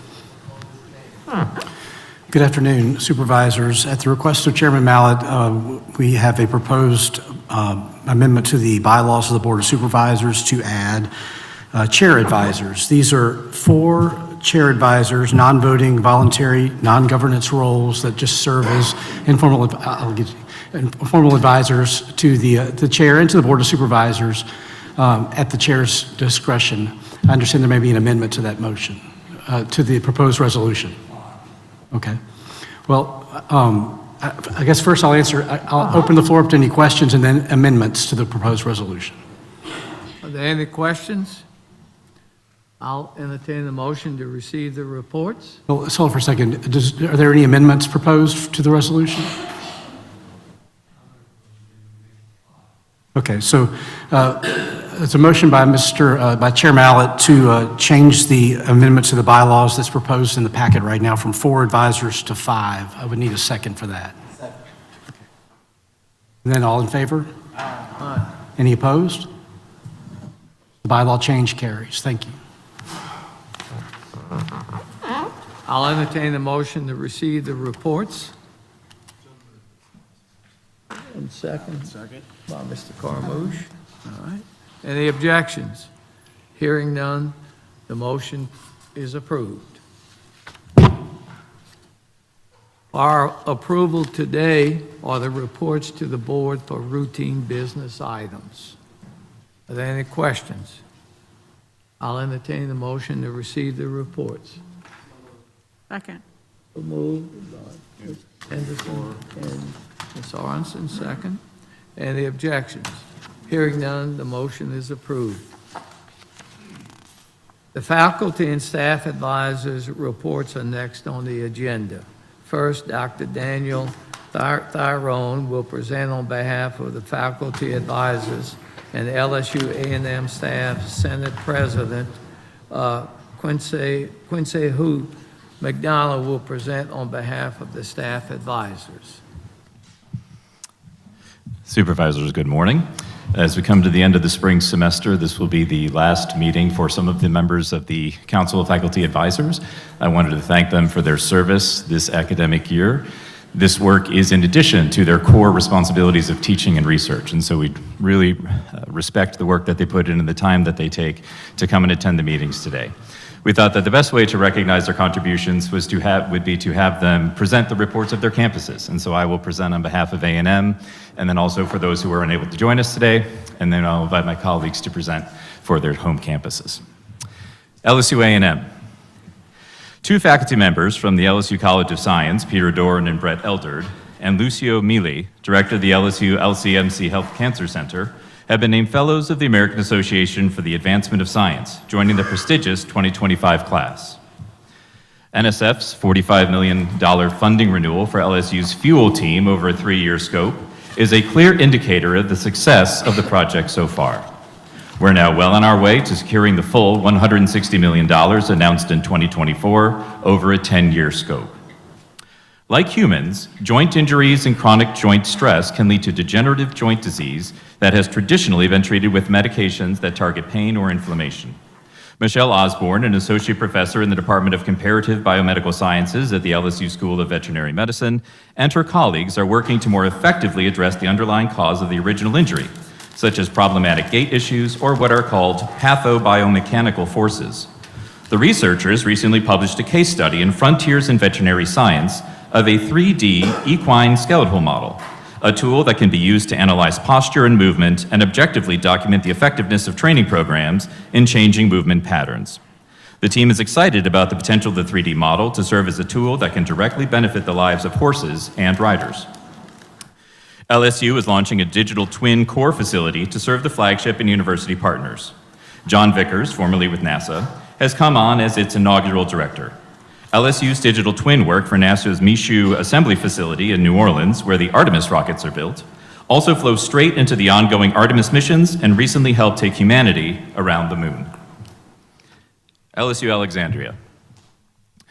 LSUA recently approved 2 accelerated bachelor degree programs which are set to begin accepting students in the fall. These programs will award accelerated bachelor degrees, which are 90-credit degrees, in information technology and bioinformatics. These degrees are the first of this kind in the state. Additionally, a BS in aviation has been added to the list of degree offerings. Students may self-select to transition from the BGS to the BS in aviation starting fall 2026, and new students will be accepted for fall 2026 as well. LSUA hosted its first Artificial Intelligence Summit, welcoming more than 200 participants from across central Louisiana for a full day of hands-on learning, collaboration, and innovation. The summit brought together small business owners, educators, nonprofit leaders, manufacturing leaders, and public service professionals to explore how artificial intelligence is shaping the future of work across industries. LSUA's elementary education program earned an A+ National Council on Teacher Quality Reading Foundation score. LSUA demonstrated evidence of exemplary practices in reading foundations to contribute to this score. The College of Social Sciences has been heavily engaged in next step preparation with students. During the month of March, they hosted a career boot camp, mock interviews for interested seniors, and law school prep. These events have been well attended. CSS has also partnered with parish and state stakeholders to promote the Disaster Preparedness and Response degree. LSUA hosted the Louisiana Society of Radiologic Technology Conference on March 14th. 275 radiological technology students, technologists, and faculty from schools in Louisiana attended. LSU Shreveport. LSUS has poured a lot of energy into reconstructing its student support system since 2022, which has contributed to major increases in retention rates. The fall 2023 cohort retained students at levels more than 10% higher than the previous cohorts on average, as 72% of that cohort persisted to the second year and 65% to the third year. LSUS is now able to enhance its support to a significant student population who is first-gen and/or works 30 hours or more per week. The LSUS MBA program was lauded by one of the world's top podcasters in the education and self-improvement categories. Dr. Toby Brooks, who is also director of Baylor's Academy for Teaching and Learning, said the LSUS program helped him pivot his academic career to Baylor. He noted that the LSUS MBA offers a big plus for working adults. Being in a program with other established career professionals differentiates the LSUS MBA very positively from programs that focus on students fresh out of their undergraduate experiences. LSUS student researchers performed well at the Regional Scholars Forum, which brought 200 scholars from 34 different universities to the LSUS campus. Computer science graduates, students Devesh Sarda and Udasin Rathod, took the 2 honors in the 3-minute thesis category and won the oral presentations category. Undergraduate biological sciences student Sadie Lyons won the undergraduate research poster category. And MBA student Curtis Alton and computer science student Jyotish Bartra won $52,000 for first place in ULM's Pelican Cup, a student entrepreneurship competition. Bartra supplied his app development and technological skills to Alton's idea for RX Connect, a prescription navigation app designed to remove communication barriers between providers, pharmacies, insurance companies, and patients. And I will now turn the floor over to my colleague from the Ag Center.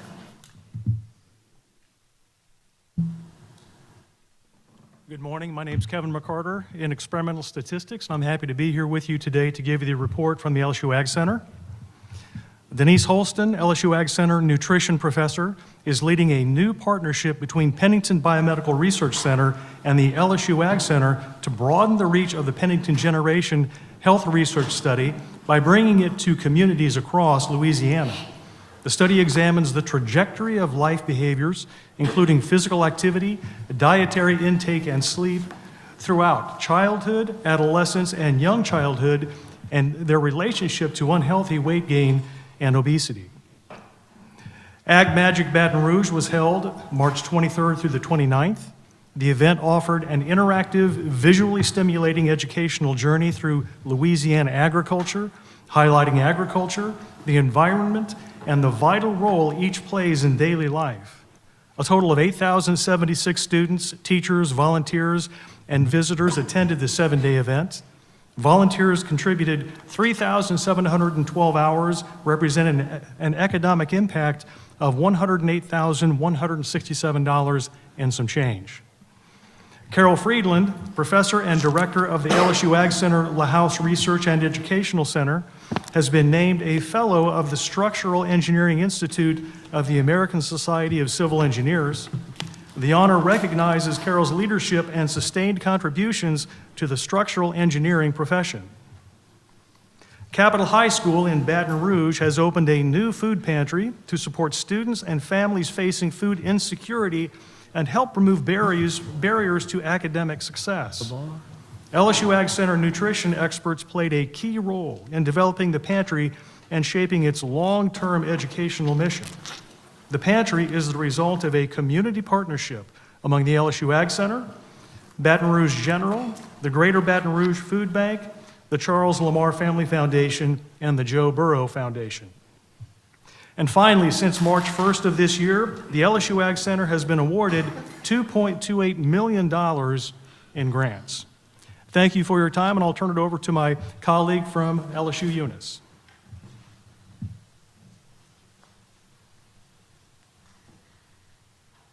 I am Rochelle Brown, the Faculty Senate Chairperson for LSU Eunice. Michael Ray Taylor, history instructor, was appointed to a National Science Foundation EPIC A Spark Fellow, which comes with a grant to hold a conference at LSUE this summer entitled Cultivating Sustainability, French Colonial Louisiana and the Circular Bioeconomy. Several French historians will participate in the workshop of papers analyzing agricultural practices in 18th century Louisiana as a French colony. To better serve our students and regional partners, LSUE is transitioning the Department of Workforce Innovation and Continuing Education into the newly restructured Division of Workforce Development and Applied Sciences. This reorganization creates a more seamless pipeline between our academic programs and the evolving needs of the modern workforce. The division encompasses workforce development and the core academic areas of criminal justice, fire and emergency services, business and management, computer information technology, and agriculture. On April 7th, LSUE, along with 5 other Louisiana colleges and universities, participated in the Louisiana Department of Health shovel-ready freshman class in the first round of federal rural transformation funds. LSU Eunice was the only 2-year space to be included. In the upcoming graduation ceremonies, LSUE will be awarding a record number of over 700 certificates and degrees in 2 ceremonies, one at 10 a.m. and the other at 2 p.m. And LSUE baseball and softball are both ranked in the top 10 NJCAA national polls.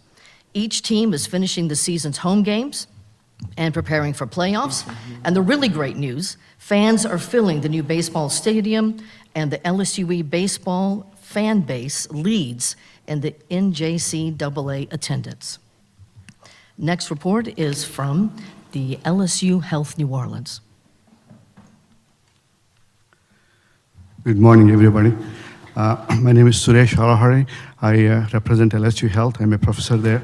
I do research on breast cancer. Okay, in the School of Medicine, we are excited to report that Drs. Sam and Rink Majumdar, professors of immunology, are co-principal investigators on a 5-year, $3.7 million NIH grant that was awarded with a perfect score of 1.0 percentile by an NCI. This study seeks to confirm preliminary studies demonstrating the safety and efficacy of a natural anticoagulant protein S to treat pancreatic cancer. Over the past several months, we welcomed 4 federally funded researchers to LSU LCMC Cancer Center and have verbal agreements with the 3 additional funded scientists who have been sent letters for signature. Additionally, regarding clinical trials, faculty have been recruited in thoracic oncology, cancer genetics, neuro-oncology, and stem cell transplantation. We'll continue our focus on recruiting nationally recognized faculty towards the goal of NCI designation. Also, at the School of Medicine, approximately 50% of our graduate students matched in Louisiana for their residency training. Of these, 85% will be training at an LSU residency program. Of students who matched outside of Louisiana, many are going to top programs around the country, such as Johns Hopkins, Stanford, Cornell, UCSF, Vanderbilt, and others. In the School of Public Health, we are working with the Cancer Center and the University of Alabama to establish a mechanism for academic community partnership grant. The grant will have a cancer focus, but will also include chronic diseases and environmental determinants of disease. At the School of Dentistry, Dr. Frank Matello, an alum and faculty member, has started a clinic for special needs patients. This clinic, which reflects 40 years of dedication to this population by Dr. Martello, not only helps serve a vulnerable group of patients in need, but also teaches students how to care for these patients when they enter practice, which will improve access to care. Next, I'll invite a representative from Pennington. Good morning, everyone. We are almost there. My name is Sujoy Ghosh, and I'm very proud to present Pennington today. I have 5 items to report to you today.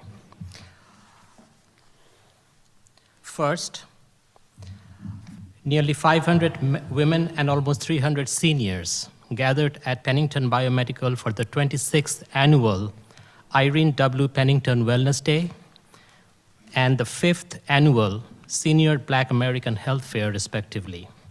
Both events welcome the greater Baton Rouge community for a day filled with activities, health screenings, and wellness education. Item 2, the first set of data from the risks underlying rural areas longitudinal or rural, RURAL, heart and lung study was released, showing that health outcomes are closely tied to education level for residents of Assumption Parish. The study was led by Dr. Stephanie Broyles of Pennington Biomedical, and it was NIH-funded, first of its kind study to explore why people who live in rural areas suffer disproportionately from heart and lung diseases, diabetes, stroke, and obesity. Item 3, in March, elected officials and community stakeholders gathered at Lake Charles Memorial Hospital to learn about Grow Healthy, an initiative led by Pennington Biomedical in partnership with the state of Louisiana, focused on preventing and treating childhood obesity. Lake Charles Mayor Marshall Simeon Jr. presented a proclamation announcing March 5 as the Grow Healthy Day in Lake Charles. Item 4, Dr. Hanim S.M. Dictus, a postdoctoral researcher in the Ingestive Behavior, Weight Management, and Health Promotion Laboratory, was named Pennington Biomedical's Outstanding Postdoctoral Fellow for 2025. Dr. Dictus has published 11 peer-reviewed journal articles so far, has presented 22 abstracts and posters, and serves as a peer reviewer for 5 journals. Fifth and last, Pennington Biomedical Research Foundation hosted another incredible The Answer Gala on March 27, bringing together more than 300 attendees for an evening of fun, philanthropy, and Louisiana flair. This year's Best of the Bayou theme set the stage for a lively night filled with trivia, entertainment, and meaningful support for Pennington Biomedical's mission. And if you're interested in learning more about the answer and the spelling competition there, you can check with Chancellor Dalton after the meeting. Thank you.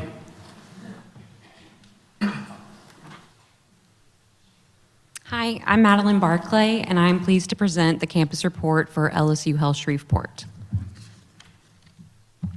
Dr. Chang Kai, faculty physician in the Department of Internal Medicine's Division of Gastroenterology and Hepatology, was awarded the designation of Master of American Society of Gastrointestinal Endoscopy, the Society's highest honor.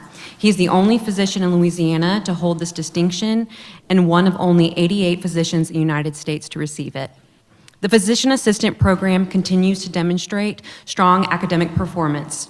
First-year students' PACRAT-1 scores administered after the didactic phase and before the clinical training as a national measure of medical knowledge and clinical readiness have remained above the national average. The School of Medicine recently celebrated Match Day as 142 fourth-year medical students learn where they'll complete their residency training. The school received a 98% overall match rate, exceeding the national average of 94%. Of the class of 2026, 23% will remain at LSU Health Shreveport for a residency, and 44% will stay in Louisiana. LSU Health Shreveport also filled all 142 of its residency positions. The Shreveport Teaching Enhancement Program, or STEP, is a collaborative initiative between the School of Graduate Studies and the School of Health Professions and Sciences that prepares PhD students and postdoctoral scholars for teaching careers in academia. The School of Medicine was recognized by the U.S. Department of Health and Human Services as one of more than 50 medical schools nationwide designated as champions for their commitment to strengthening nutrition education for future physicians.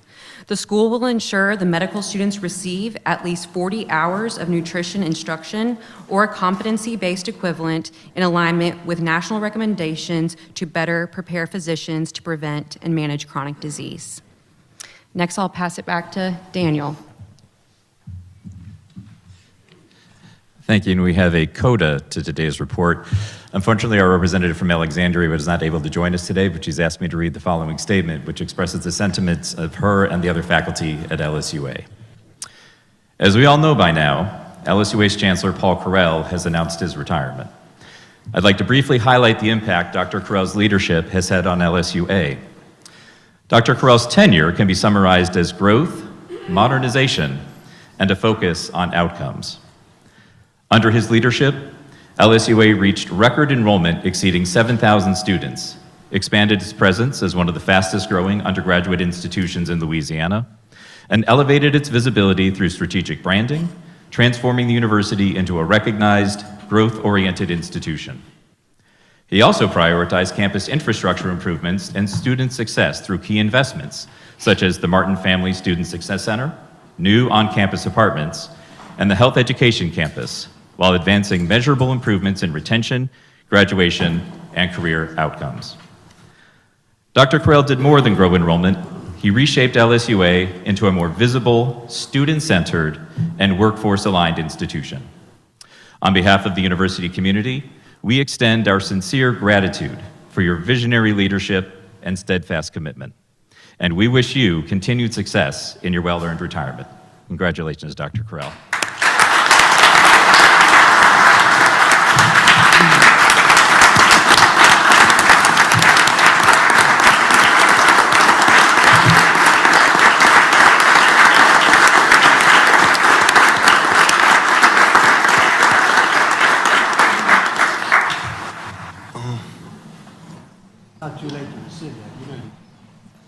It's not too late for you to rescind that. You can stay. I want to thank everyone for being here today and sharing their reports with us. Next, we have the President's report. Excuse me, Chairman, excuse me. I think we have the staff reports. Is Quanika Lee here? Oh, I'm sorry. Okay, he didn't see you. I'm sorry. Yes, sir, Mr. Chairman. Hi, everyone. It's always a pleasure to be in front of you. I have a favor today to ask. My 2-year-old twins thought bedtime was optional, so if I stumble a little bit today, I apologize. All right, we'll go ahead and start. Pennington Biomedical Research Center. Dr. Jennifer Rood, Interim Executive Director, had the honor of announcing the Employee of the Quarter for the first quarter of 2026. This quarter's recipient is Meredith Welch. Meredith is a research nurse in the CTU. She was selected by her colleagues due to her continual demonstration of her integrity and dedication to Pennington. Pennington Biomedical team members were once again gathered together on Wednesday, April 22nd, to participate in the statewide beautification effort of the Keep Louisiana Beautiful campaign, titled Love the Boot. Armed with gloves and garbage bags, these colleagues will join to remove litter from Louisiana's green spaces. Organized at Pennington Biomedical by Brian Mullican of LA Cats, the center has put together a team for the past several years to encourage litter removal and keeping green spaces clean and tidy. LSU Health Sciences Center, New Orleans. LSU Health Sciences Center, New Orleans has experienced meaningful growth in staff engagement and morale-building efforts following the formation of its Staff Senate. April was recognized as Staff Appreciation Month, marked by a highly successful collaboration with Campus Federal Credit Union. Through this partnership, more than 550 cupcakes were distributed to employees. The event provided an opportunity for informal fellowship across campus and reinforced leadership's recognition of staff contributions. Campus Federal's involvement further strengthened relationships between external partners and LSU Health Sciences Center New Orleans employees. One of the most notable developments has been the Staff Senate's role in breaking down silos across their 6 schools.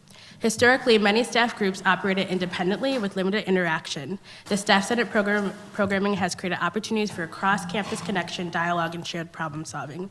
Significant appreciation efforts occurred at the LSU Dental School, including a vendor-supported appreciation event that provided food and recognition for faculty, staff, and students. A particularly impactful milestone was the first ever appreciation event for dental assistants. During this event, a long-serving assistant with more than 30 years of service publicly shared that it was the first time she had ever been formally recognized. This moment underscored the importance of intentional staff recognition and validated the early efforts of the Staff Senate. They're also partnering closely with the LSU Police Department to deliver self-defense training workshops for employees. Following announcement of the initiative, employee interest exceeded expectations with more than 120 registrants signing up. In response, the LSU Police Department agreed to offer multiple sessions at different times to accommodate varying schedules.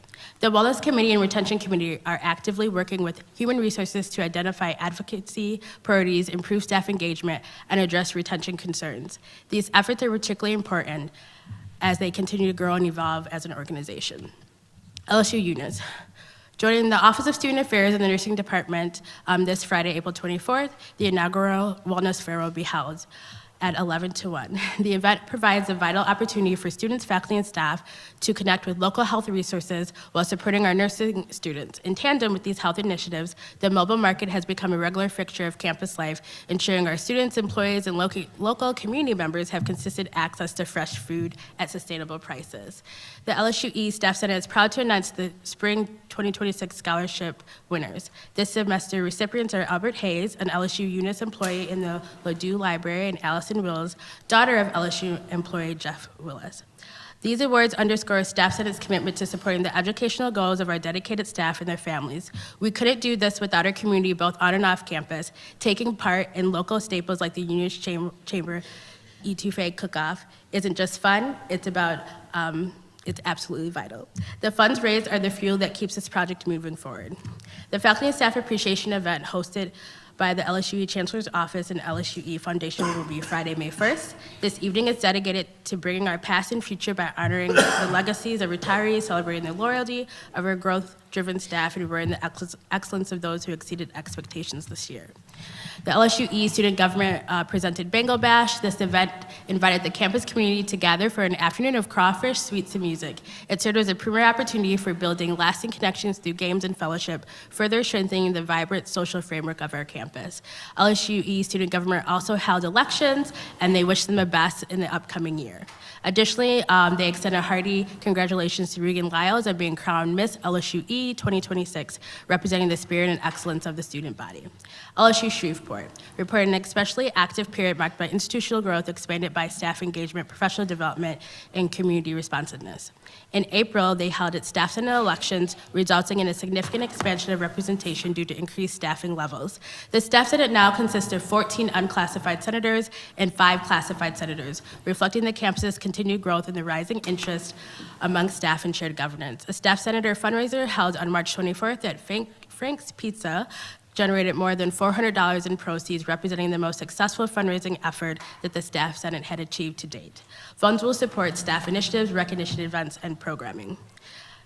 LSUS also celebrated a historic academic milestone with the awarding of its first board professorship, one of the highest academic honors in the LSU system, to Alexander Mikaridze, creator of the Noel Collection. The award was celebrated with a campus reception and widely recognized as a point of pride for the university. The campus hosted Spring Fling from April 13th, offering a variety of morale-boosting and wellness opportunities, including adoptable dogs from the Mutt House, which is a nonprofit animal rescue. They also participated in the Shreveport citywide cleanup organized by Alumni Affairs, with faculty and staff volunteering to support citywide beautification efforts. Campus leadership also acknowledged ongoing efforts to support mental health and community healing following a recent tragedy that occurred in Shreveport, so highlighting counseling services and proactive outreach. LSU. At LSU and A&M, we hosted our Staff Appreciation Week, April 13th to the 17th. On Monday, we held 3 Tiger Stadium tours. We also did a tour of Mike's Habitat. On Tuesday, we held a baseball tailgate at Alex Box, and one of our senators, who is a custodial supervisor, got to throw the first pitch. It was really cool. On Wednesday, numerous departmental recognitions occurred across campus. We held our general staff meeting and invited candidates for the Staff Senate elections to attend. We also had the privilege to celebrate our 50th anniversary as Staff Senate here at LSU, and so we invited our past presidents to talk about the legacy and the accolades that they've done so far. We also held the Staff Stripe Awards, and we honored those recipients through a presentation. We had about 12 get that award during that meeting. We had crawfish on Thursday, 1,200 pounds of crawfish was provided to staff, and then we had an ice cream social on Friday. I want to thank Chair Mallett, Board Member Morrow, Student Body President Henderson, and Intern Provost Blanchard for your attendance at the crawfish boil. Everyone was very appreciative of that. And a big thank you to Chancellor Dalton, the Office of Academic Affairs, Residence of Life, Campus Feder, and the Louisiana Seaboard for helping make the event happen. LSU Ag Center continues to demonstrate its commitment to employee wellness and professional growth through meaningful programming and engagement opportunities. A part of the Wellness Wagon Series, the Ag Center hosted its second quarter programming, partnering with Campus Federal to present Retirement Ready. The 2026 cohort of Ag Center's Management Development Institute began their program in March. This is a year-long development program designed to cultivate future leaders across Ag Center. The Ag Center also hosted Ag Magic from March 23rd to 29th. It's an educational program dedicated to teaching visitors about Louisiana agriculture. Finally, the Ag Center will hold its annual service awards ceremony on May 14th, honoring more than 40 employees of their dedications to years of service. The celebration will include a breakfast followed by a presentation of awards and recognize the contribution of Ag Center employees. LSU Law Center. The LSU Law Center continues to prioritize staff engagement, recognition, and wellness initiatives as the campus approaches the end of the academic year. As the Law Center prepares for finals, several stress reduction and morale-boosting activities were implemented to support students, faculty, and staff. Most recently, a petting zoo event, which was provided by the Student Affairs Office for students, but welcomes and encourages others to participate. The Law Center maintains a strong internal culture of recognition and community connection through monthly staff breakfasts as well, and have guest speakers. During this period, the Law Center recognized excellence through its annual Professor of the Year and Staff Member of the Year awards. The selected Professor of the Year will have the honor of hooding graduates at commencement, a prestigious role during graduation ceremonies. And the Staff Member of the Year was also firmly recognized for outstanding contributions to the law community. Overall, the LSU Center remains closely aligned with the LSU system initiatives while maintaining a program tailored to smaller campus size, ensuring staff recognition, engagement, and well-being remain a priority. That is the end of my report. I know we're through lunch. Thank you for listening to me. Have a great day. All right, thanks to everyone. Thanks to everyone for sharing your reports with us. Before we hear from President Roos regarding his report, I think Attorney Trey Jones needs to. Thank you, Supervisor Morrow. I need to correct a procedural error. This is on me. I just got thrown for a loop a bit by the amendment. On the bylaw vote, so returning you to item number 9 on the agenda, we had a motion and second and a successful vote on amending the bylaw change, but we didn't have a vote on accepting the bylaw change as amended. I wanted to make sure we get that clean. So, all right, all in favor? Aye. Any opposed? You locked it in for me. I appreciate it. Thank you. All right, thank you. At this time, we call on President Roos to present his report. First, for the record, Dr. Correll has one more meeting, so we're not letting him off the hook yet. So he'll be back. He'll be back in June. And second, I want to echo the sentiments from our colleague from Pennington. Due to the constraints of my bladder, we're almost through this thing. So hopefully, we're going to race and rally to the end. So. Supervisors, let me begin by acknowledging a very successful and meaningful LSU day at the Capitol yesterday. Our team engaged legislators from across this great state with our vision of excellence and accessibility. We highlighted the wonderful research, the student achievements, the statewide economic impact, the athletic accomplishments, and the ambition that distinguishes our system and gives us a unique relationship with all of Louisiana. We shared with our state leaders that we are not aiming for mediocrity. We are not aiming for mediocrity. We are aiming to be elite. I just pointed at our chancellor because him and I hugged yesterday on that comment, and I appreciate your support, Chancellor. How do we get there? We get there by being disciplined, focused, and unapologetic about our aspirations of excellence. Just last week, at the LSU Alumni Association Hall of Distinction Gala, Speaker of the House Mike Johnson, who was being inducted, wrapped up his comments with the following: "The way LSU is preparing students today is critical to the state of Louisiana." He went on to say, by embracing the complementary, ideas of excellence and accessibility, LSU has identified two great aspirations. The Speaker of the House of this great nation reminded us that we should all strive for those things in our personal and professional lives. I agree. Excellence is about accomplishment. It's about setting a standard for the brand. Because of the large scoreboards in our athletics arenas, it is very visible when LSU Athletics sets a bar for excellence. Our investment in athletics celebrates our brand. It's why some of our students choose to become members of this LSU family. In fact, just last week, I met a young lady from Boston who is here as an undergraduate and hoping to continue her studies at LSU Medical School. She shared with me that she fell in love with LSU football and wanted to be a part of that competitive and winning spirit.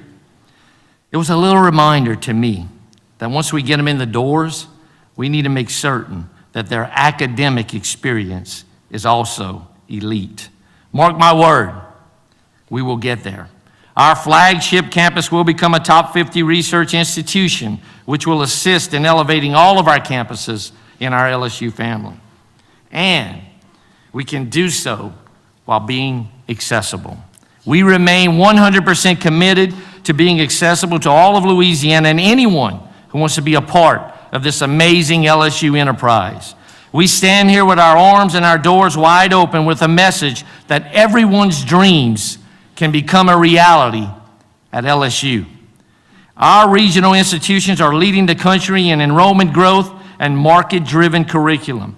We are laser focused on cost efficiencies and shorter timelines to degrees and to the job market. And we are developing clear pathways for those late bloomers like myself who might want to transfer to an R1 flagship campus after their freshman year. I've said it many times, LSU has the talent, LSU has the reach to make these dreams a reality. To have both excellence and accessibility is magic, honestly. Who doesn't want to be a part of that? I can tell you, our legislators who engaged us yesterday are hungry for this leadership and for our success. Now that the state's budget has been adopted in the House of Representatives, we shift our focus to have continued discussions with the Senate about our top priorities, including the investments in the Shreveport research infrastructure and flagships library and deferred maintenance across this entire system and many other acts. Those are just to name a few. In the meantime, we must make good on our promises to challenge the status quo and deliver an enterprise that is lean, nimble, and responsive to the economic and workforce demands of tomorrow so that Louisiana and its people can prosper. We have a lot of work to do, but we're getting there, and we're not slowing down. We are accelerating into the speed of this business, and it is an exciting time for those who have climbed aboard. I am proud of all of our universities who worked at LSU Day side by side, who shared their individual messages with a coordinated voice that sang from the same hymnal. We are stronger together. We are purple and gold through and through. In addition to working with our state and federal legislators, earlier this month, we met with East Baton Rouge Metro Council. Here in Baton Rouge, the LSU A&M campus is essentially a city within a city. And for that reason, the Metro Council and Mayor Edwards are obviously critical to our success. We want to be a reliable partner in our shared interests, including crime prevention, traffic, and infrastructure. We also want to collaborate and strategize on topics like job creation and housing so that we can retain the best and brightest. Most of all, LSU wants to be a good and trusted neighbor. And we want this for all of our campuses and communities across this great state. Watch for us to make ourselves accessible to the leaders of every level of government that help us win. Bringing them together, the power of an elite and collaborative university system that can help drive the economics and power the future of our great state. That is our commitment. That is our daily work. I thank each of you for your continued support, and I assure you that LSU is moving in the right direction and putting together a team that wins in all aspects of our enterprise. Finally, I would be remiss if I didn't quickly recognize the service of 5 Board of Supervisors members whose terms are expiring in June.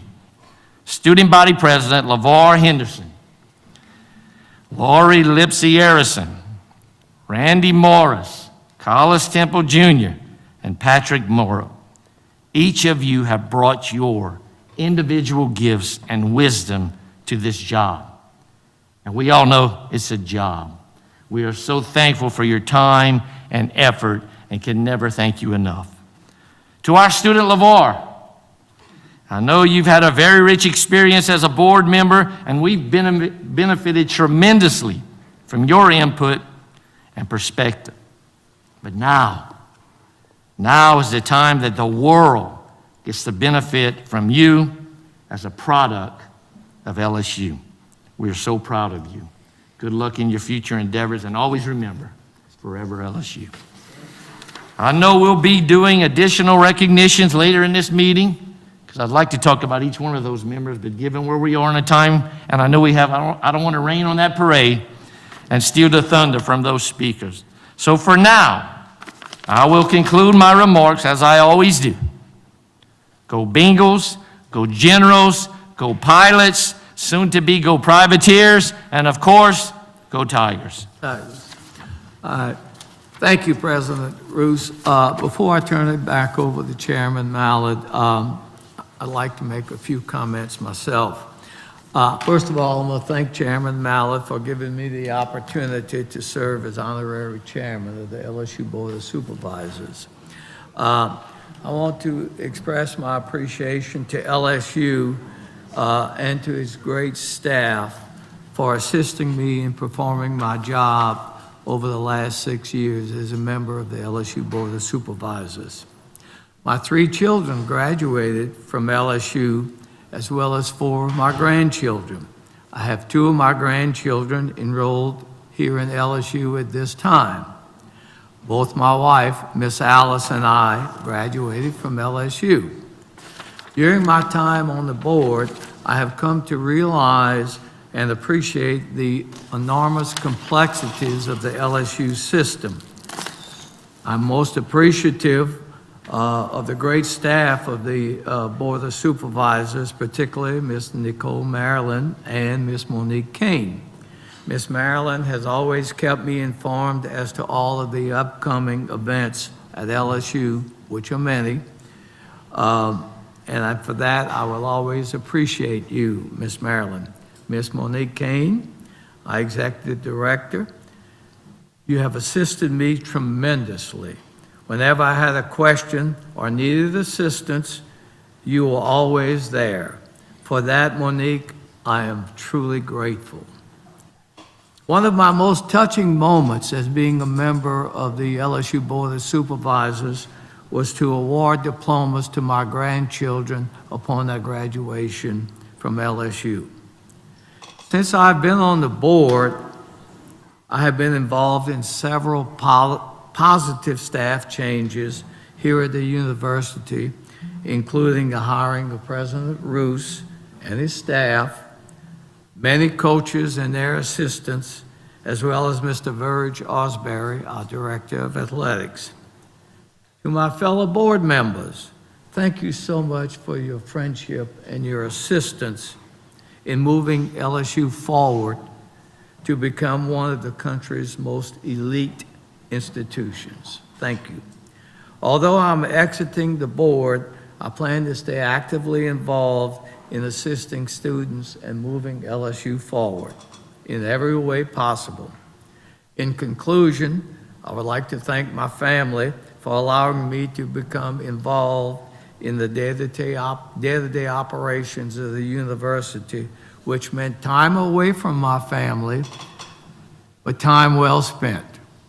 Most of all, I want to thank my lovely wife, Miss Alice, for her love for LSU and her patience with me while I was attending to the duties at LSU. Miss Alice is a tremendous LSU advocate. Her love for LSU is manifested in her food blog, which she has named GEAUX, Ask Alice. She's a heck of a LSU graduate and supporter. Both Miss Alice and I are very thankful to LSU and the staff here at the university for allowing us to become actively involved in the university. Thanks to everyone. Go Tigers! Thank you.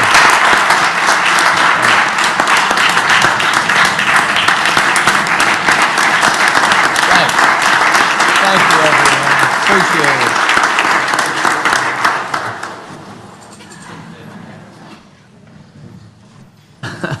Now I turn the meeting back over to Chairman Mallett for his chair report. I'm going to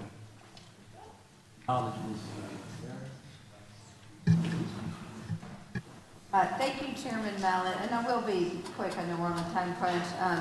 Thank you, Chairman Mallett, for the opportunity to be co-chair today. That was very special, really touched my heart. And I want you to know how much I appreciate that. And thank you also for including my father on your advisory board. He has always dreamed about being a part of this board. So these past 5 years has been quite an education for me. But what do you expect from such a great learning institution, but a great education? My whole life I've felt a sense of pride in actually living in purple and gold. From my days on campus as a preschooler to my 12 years at the lab school to my involvement on campus for the past 33 years to these past 5 years on this distinguished board. Although I've attended LSU Day at the Capitol every year while being a board member, it really hit me yesterday sitting up in the balcony and seeing the legislature lining up to face us to acknowledge our very special school. And then, of course, brought to tears as they congratulated Dr. Correll on his service as chancellor at LSUA. I just hope I've made a difference in LSU, even in the smallest way. Perhaps it was in the form of a scholarship to a deserving student or working on dorm housing for future freshmen, but I'll never be able to repay what the school has given to me. The opportunities I've had to meet people from all over the state has been so heartwarming, and my pride just keeps growing. While I was unable to fulfill my lifelong dream of being a Tiger Girl for a day, don't rule me out just yet. Thank you to my fellow board members, both past and present, for their time and commitment, and all the chancellors, their staff, our professors, our administrators, and a big thank you to Nicole and to Monique, Mom. I'd also like to recognize the strong leadership that came from our past chairs that led our board over my tenure.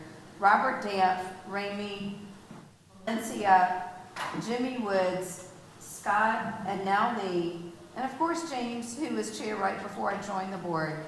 You've each poured your heart and souls into making LSU a better place for the future than how you found it.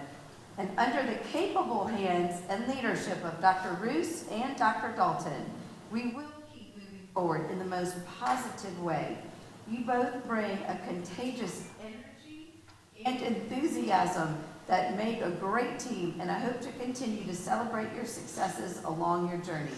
I am forever grateful for this opportunity.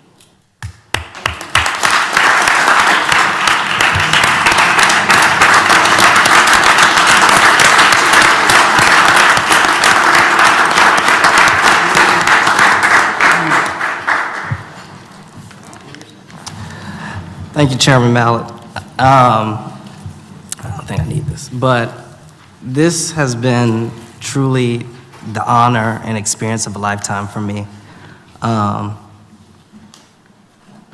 As a first-generation college student, LSU has done so much. And all of you here, the president, Dr. Bruce, chancellors, my mom's in the crowd, all my past presidents who came in with me. And you've allowed me to be a part of something special. I'm gonna credit my good friend, Mr. Starnes over there. When I first joined, he took me to lunch, and he gave me the rundown, and he said, always remember that the standard of LSU, the standard is to do what's right every single time. And I hope I've done right by this university in my year here. Lee, Scott, y'all been tremendous. Chairman, you've helped, and all of the board, James, Valencia, John, Lori, all of you, I can't thank you enough. You've all become great friends. Your families have become my families. And I'm not going far.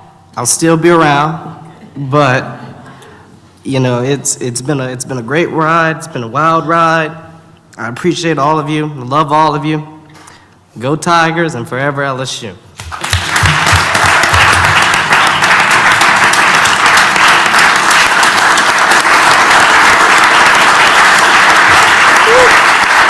That was tough.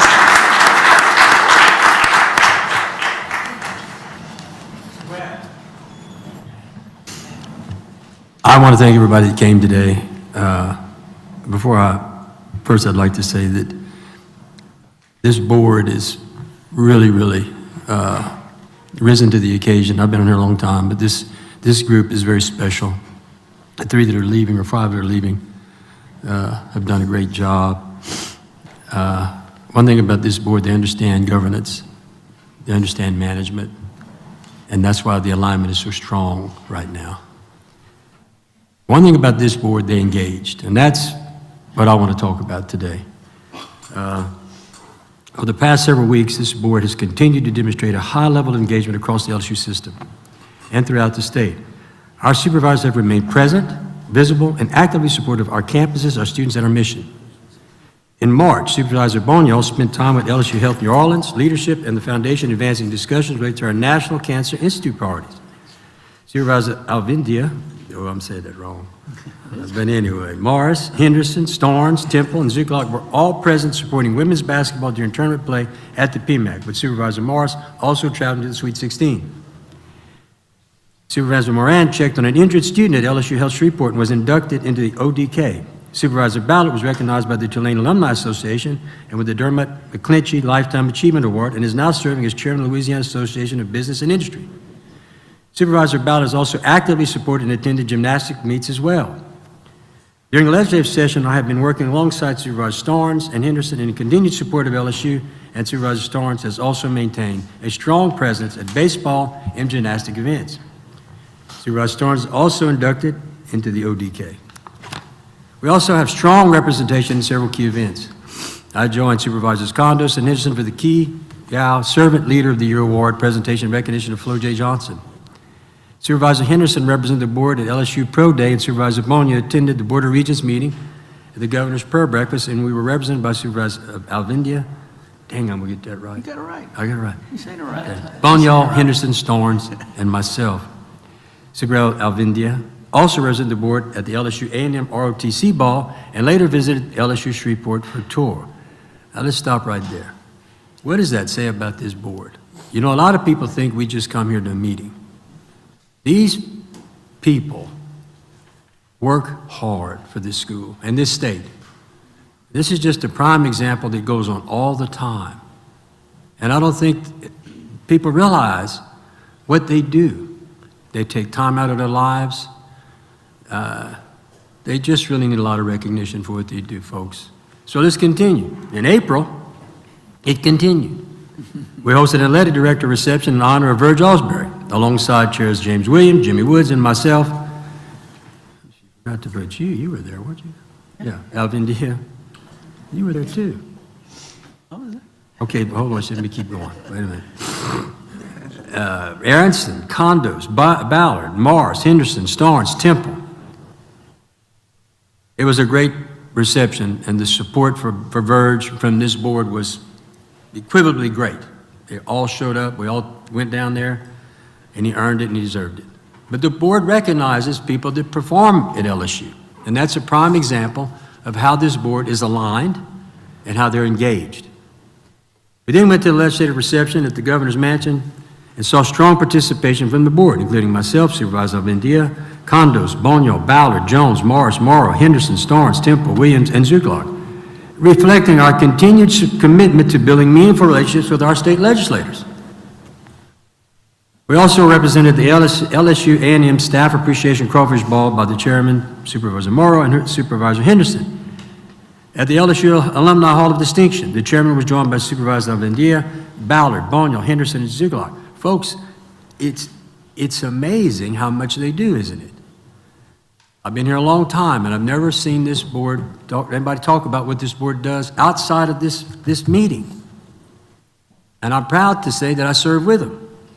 But I got to continue. You see, it goes on and on what these people do. Just this week, Supervisor Jones visited our LSU Shreveport campus for a tour where she met with campus leadership to discuss student success initiatives. She also represented the board at the Boy Professor Celebration, recognizing LSU Shreveport, first boy professor.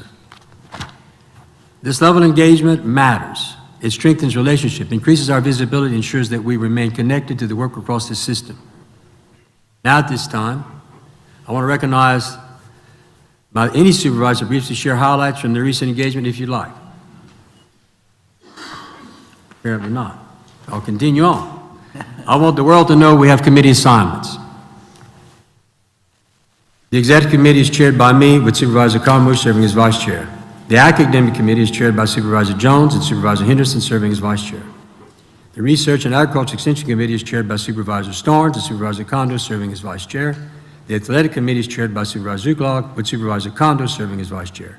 The External Affairs Committee is chaired by Supervisor Vindia, with Supervisor Zuglaug serving as Vice Chair. Finance Committee is chaired by Supervisor Ballard, with Supervisor Morrow serving as Vice Chair. And he will continue as an advisor, no matter what. The Healthcare and Medical Education Committee in New Orleans is chaired by Supervisor Ballard and Supervisor Williams serving as Vice Chair. The Healthcare and Medical Education Committee in Shreveport is chaired by Supervisor Morris, with Supervisor Jones serving as Vice Chair. The Property and Facilities Committee is chaired by Supervisor Aronson, with Supervisor Morrow serving as Vice Chair, and she will continue as advisor if she chooses. The Risk Management, Legal Affairs, and Audit Committee is chaired by Supervisor Starnes, with Supervisor Cumber serving as Vice Chair.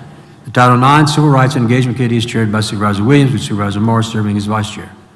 Thank you for y'all's service. I appreciate that. I think the world needs to know that these people are serving on behalf of LSU. They've taken on the chore of being a chairman and vice chair, which is a lot of work. It is. And I want the world, LSU, and I want the state of Louisiana to understand all these fine individuals are working hard for us, all of us. So the new thing that we created, or I created, I guess, it's a we, it's not an I, always a we. I've asked them to additionally serve on initiatives. These initiatives reflect areas where we're aligning board engagement with key priorities across the LSU system. Supervisor Morrow is leading the Law School Strategic Review Initiative, and he will continue so. He's agreed to do that. Supervisor Starnes and Ballard are leading the LSU Arena Initiative. It's a very important initiative.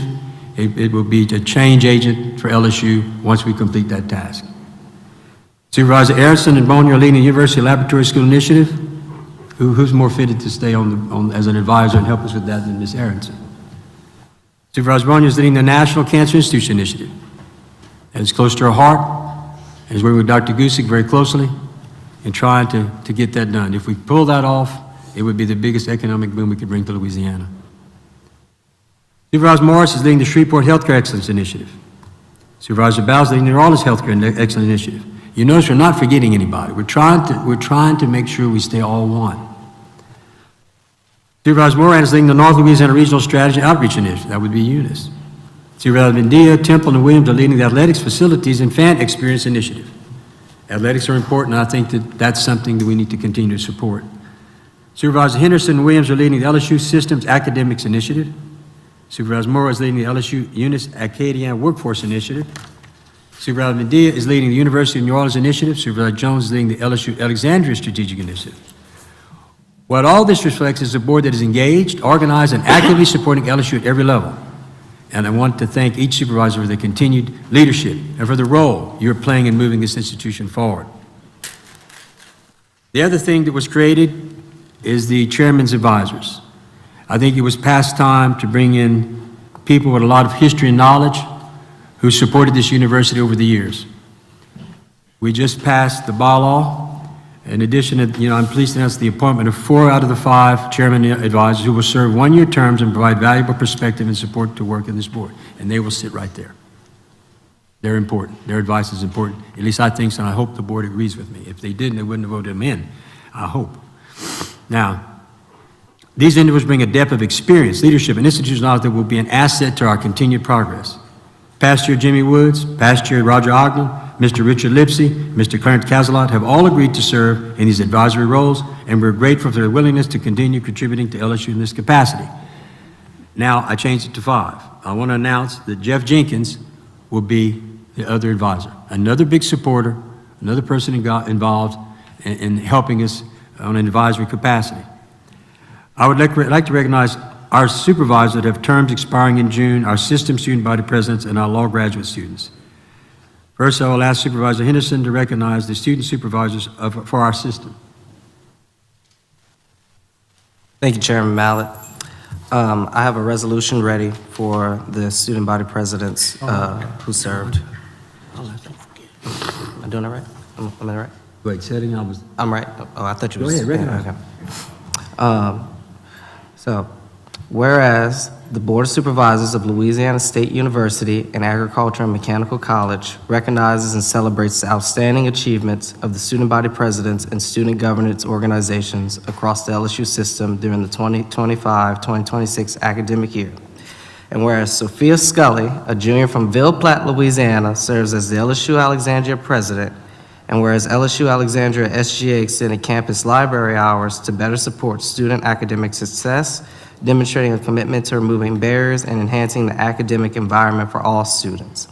And whereas LSU Alexandria SGA hosts the first post-COVID induction ceremony for newly elected senators and cabinet members, reestablishing vital student leadership traditions on campus, and whereas LSU Alexandria SGA celebrated the opening of the Martin Family Student Success Center and participated in the groundbreaking for new student apartment housing, contributing to the growth of campus resources and student life.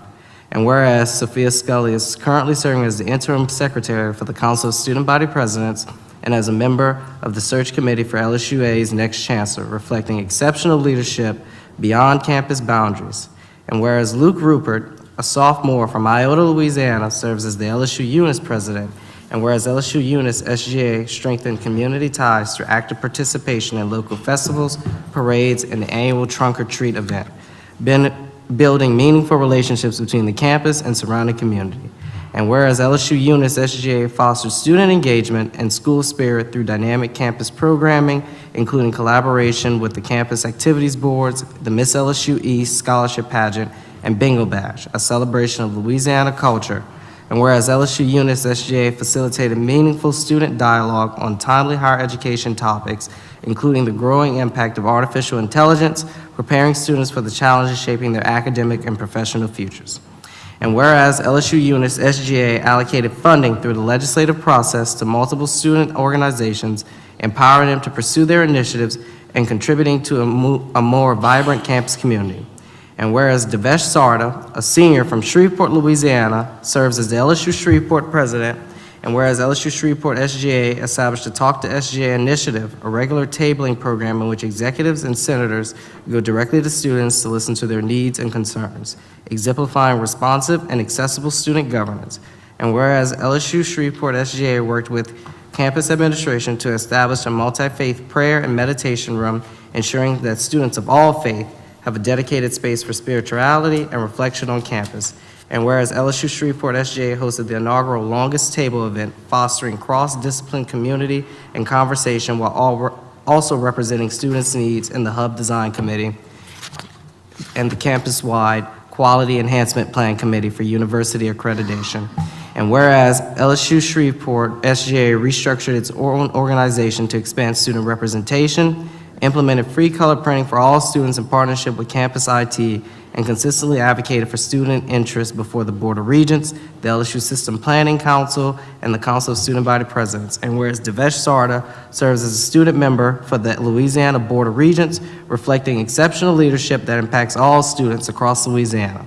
And whereas Peyton Simons, a dual MD, MPA, fourth-year student from Shreveport, Louisiana, serves as the president representative for Louisiana Health, for LSU Health New Orleans, and whereas LSU Health New Orleans SGA organized a school-wide soccer tournament fundraiser benefiting the Suddenly Reaching Cancer Cure Foundation, demonstrating a culture of service and community philanthropy that will be carried forward into future programming.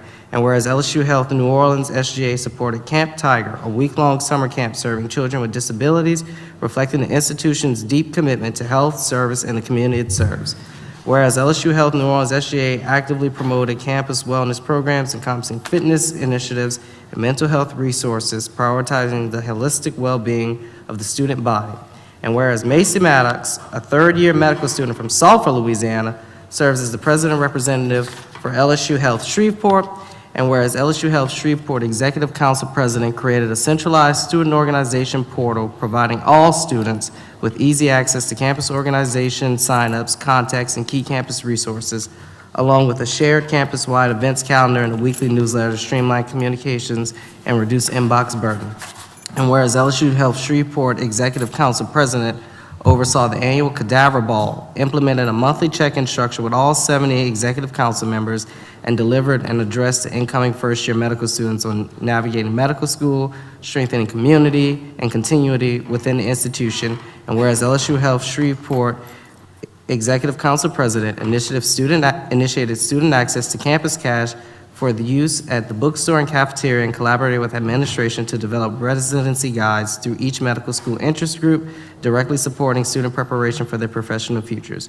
And therefore, be it resolved, the Board of Supervisors of Louisiana State University and Agricultural and Mechanical College does hereby recognize, honor, and express its sincere appreciation to the student body presidents and student governance organizations of LSU Alexandria, LSU Eunice, LSU Shreveport, LSU Health New Orleans, and LSU Health Shreveport for their exemplary leadership, dedicated service, and meaningful contributions to their campuses, their students, and the greater LSU system for the 2025-2026 academic school year.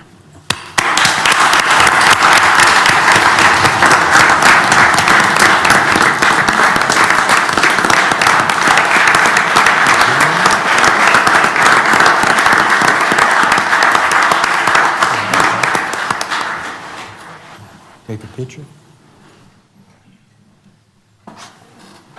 Like that in their home.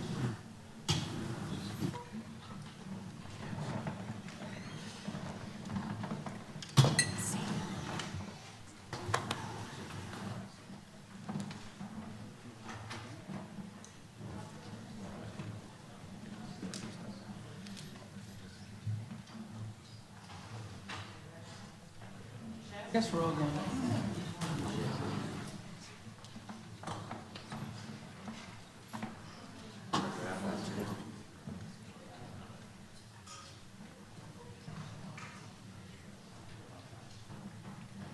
Everybody's coming.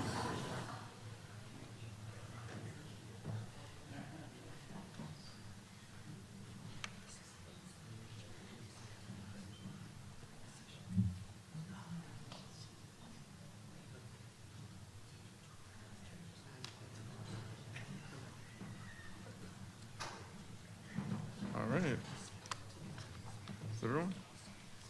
Okay, everyone, right this way. Okay, 1, 2, 3. And one for Monique. Got it.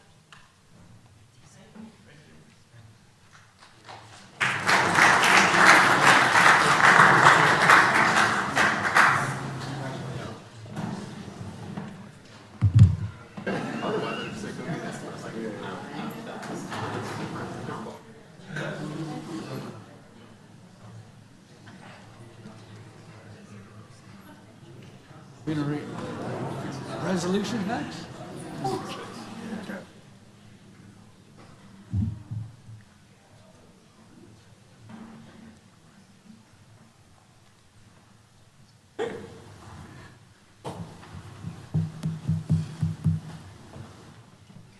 Thank you, LeVar.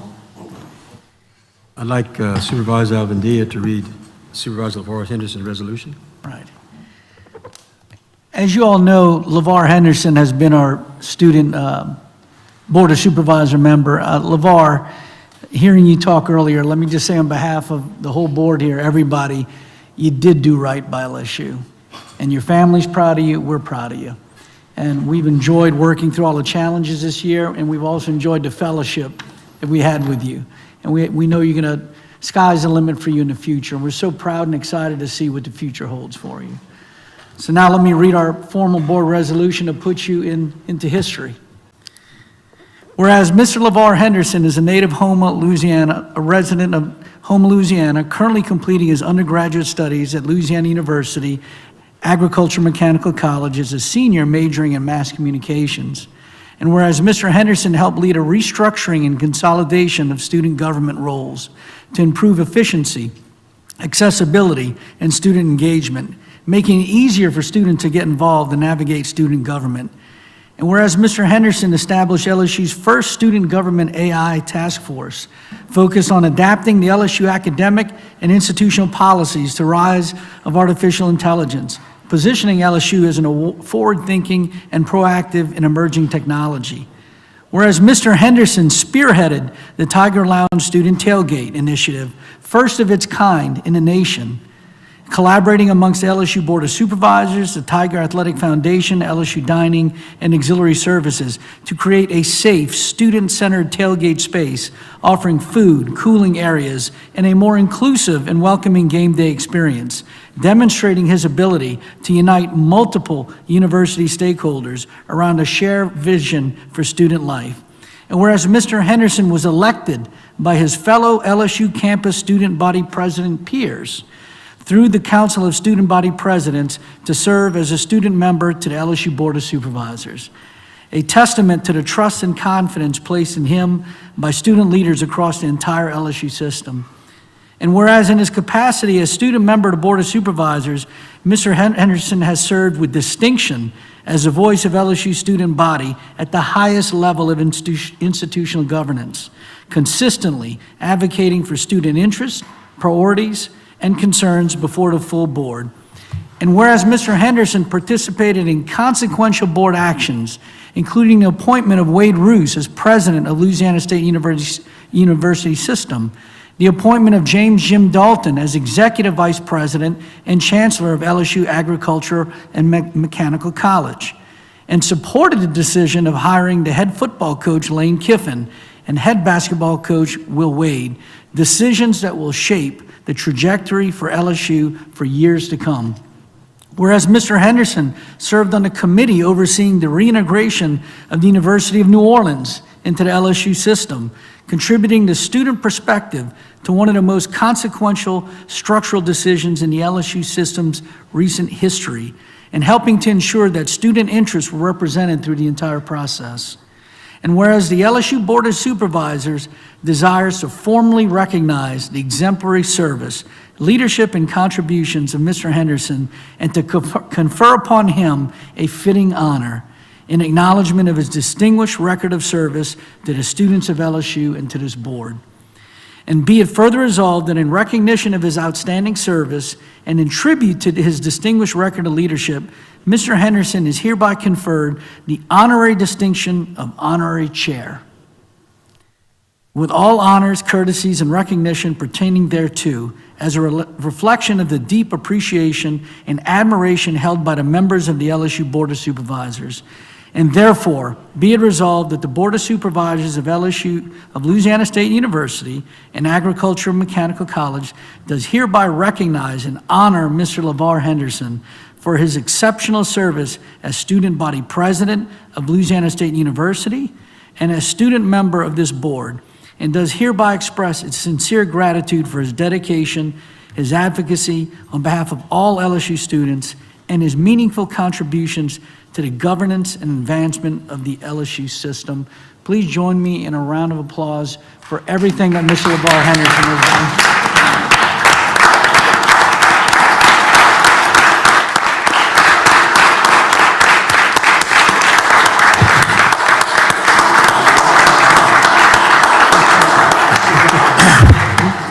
Mr. Chairman, I'd like to move that the resolution as presented be a resolution of the Board of Supervisors. Second, you got a second? I got a motion and a second, all in favor? Aye. Any opposed? Motion carries. Congratulations, Mr. Henderson. Now, Dr. Kane is going to recognize our 2 law students that work for the board. Thank you, Mr. Chairman. I would like to recognize 2 outstanding members of our board office team who are reaching an important milestone. Philip O'Neill and Michael Bergeron will graduate from the LSU Law Center in May. While continuing to serve in this office, they have demonstrated an exceptional commitment to their studies, their work, and to the board office. Balancing the demands of law school with the responsibilities of supporting the board operations is no small task. Their discipline, professionalism, and dedication have not gone unnoticed, and they have each contributed meaningfully to the work we do every day. Philip and Michael, we are proud of you. We appreciate your contributions, and we congratulate you on the significant achievement. We look forward to all that is ahead for both of you. Please step forward to receive your student service plaque from the Board of Supervisors.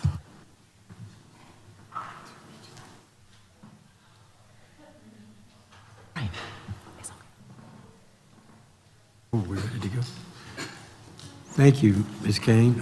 Last, I'll ask Supervisor Jones to read a resolution for Supervisor Aronson and Supervisor Morrow for honorary chair. Thank you. Thank you, Mr. Chairman, for allowing me to honor our colleagues by reading their resolutions into the official record of the Louisiana State University Board of Supervisors. It has been my honor and privilege to serve with Lori Lipsey Aronson and Pat Morrow, and I count you both as dear friends. Whereas Louisiana State University, as the flagship institution of higher education in the state of Louisiana, is dedicated to the advancement of knowledge, the pursuit of excellence, and service to the citizens of this state and beyond. And whereas the Board of Supervisors of Louisiana State University recognizes and commends individuals whose hard work, dedication, and service have made significant and lasting contributions to the university and the broader community.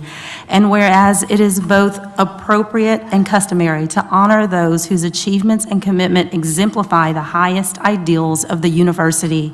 And whereas Mr. Patrick C. Morrow and Ms. Lori Lipsey Aronson were appointed to the Board of Supervisors of Louisiana State University in 2020 and 2021 respectively, representing the 5th District and at-large delegation, and has served an unwavering dedication and distinction throughout her tenure. And whereas Mr. Morrow and Ms. Aronson have distinguished themselves through outstanding service to the Board of Supervisors of Louisiana State University and through meaningful contributions in the areas of service, philanthropy, leadership, scholarship, and the community engagement, thereby reflecting great credit upon the university and the state of Louisiana.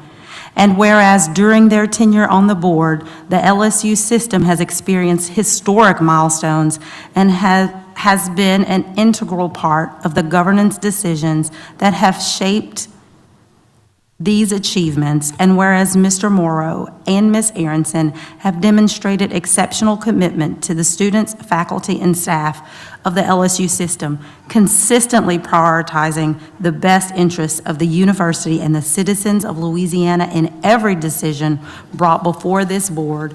And whereas today's meeting marks the conclusion of Mr. Morrow and Ms. Aronson's distinguished service on the LSU Board of Supervisors, and the board desires to formally recognize such contributions and to express its sincere appreciation for a record of service that exemplifies the highest ideals of this university, and therefore be it resolved, the Board of Supervisors of Louisiana State University and Agricultural and Mechanical College does hereby recognize and honor Mr. Morrow and Ms. Aronson for their distinguished service to this board and to the Louisiana State University system, and does hereby express its deepest gratitude for her dedication, leadership, and lasting contributions to the advancement of higher education in the state of Louisiana.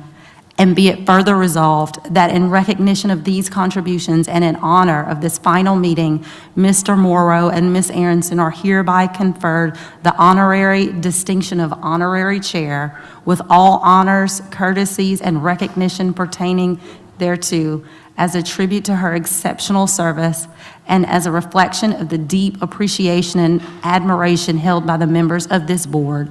And be it further resolved that this honorary designation is conferred as a lasting tribute to their exemplary record of public service and as a reflection of the deep appreciation and enduring admiration held by the LSU Board of Supervisors of Louisiana State University and Agricultural and Mechanical College. And be it further resolved that a copy of this resolution be presented to Mr. Patrick C. Morrow and Ms. Lori Lipsey Aronson as a lasting memento of the esteemed gratitude and best wishes extended by this board, the faculty, staff, and students of the LSU system, and the citizens of the state of Louisiana. Thank you for your service.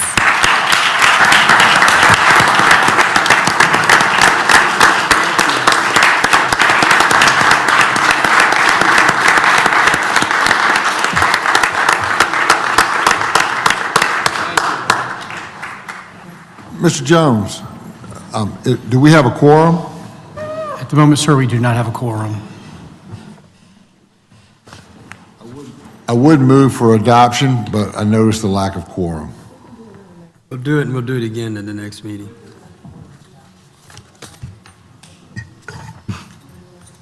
You don't want to? I'll do it. You got no choice. Everybody can have a resolution like this adopted. I agree, we're gonna get it, I'll get the quorum and I'll get it done, but in the meantime, let's do it. Right now, we'll do it again. We'll get it twice. You wanna do that? Well, go ahead. Well, I'll do it for you. You wanna move on? Well, Chairman, you can do that in the June meeting. We can make that reconciliation. you say that again? We can do it in the June meeting. You can We'll make do a, it in June. you can move to adjourn the meeting if you're ready. Is there 10 of us? Well, there's 10. 9, 10. We're okay? Rebecca came back, so. Somebody went to the bathroom. Okay, we got 10? We got 10, Remy. Yep, Rebecca Let's came do it, back. Remy. So, You caused all that commotion. no, I move we adopt the resolution as a resolution of the Board of Supervisors. Second. Motion and second, all in favor? Any opposed? Motion carries. I'm going to go ahead and ask for an adjournment. We're going to take the pictures. If you want to stay for pictures with them, y'all can, but so some of y'all can leave, but we're going to take pictures of them in a minute. So I need a motion to adjourn. So moved. Done. Look, here's your.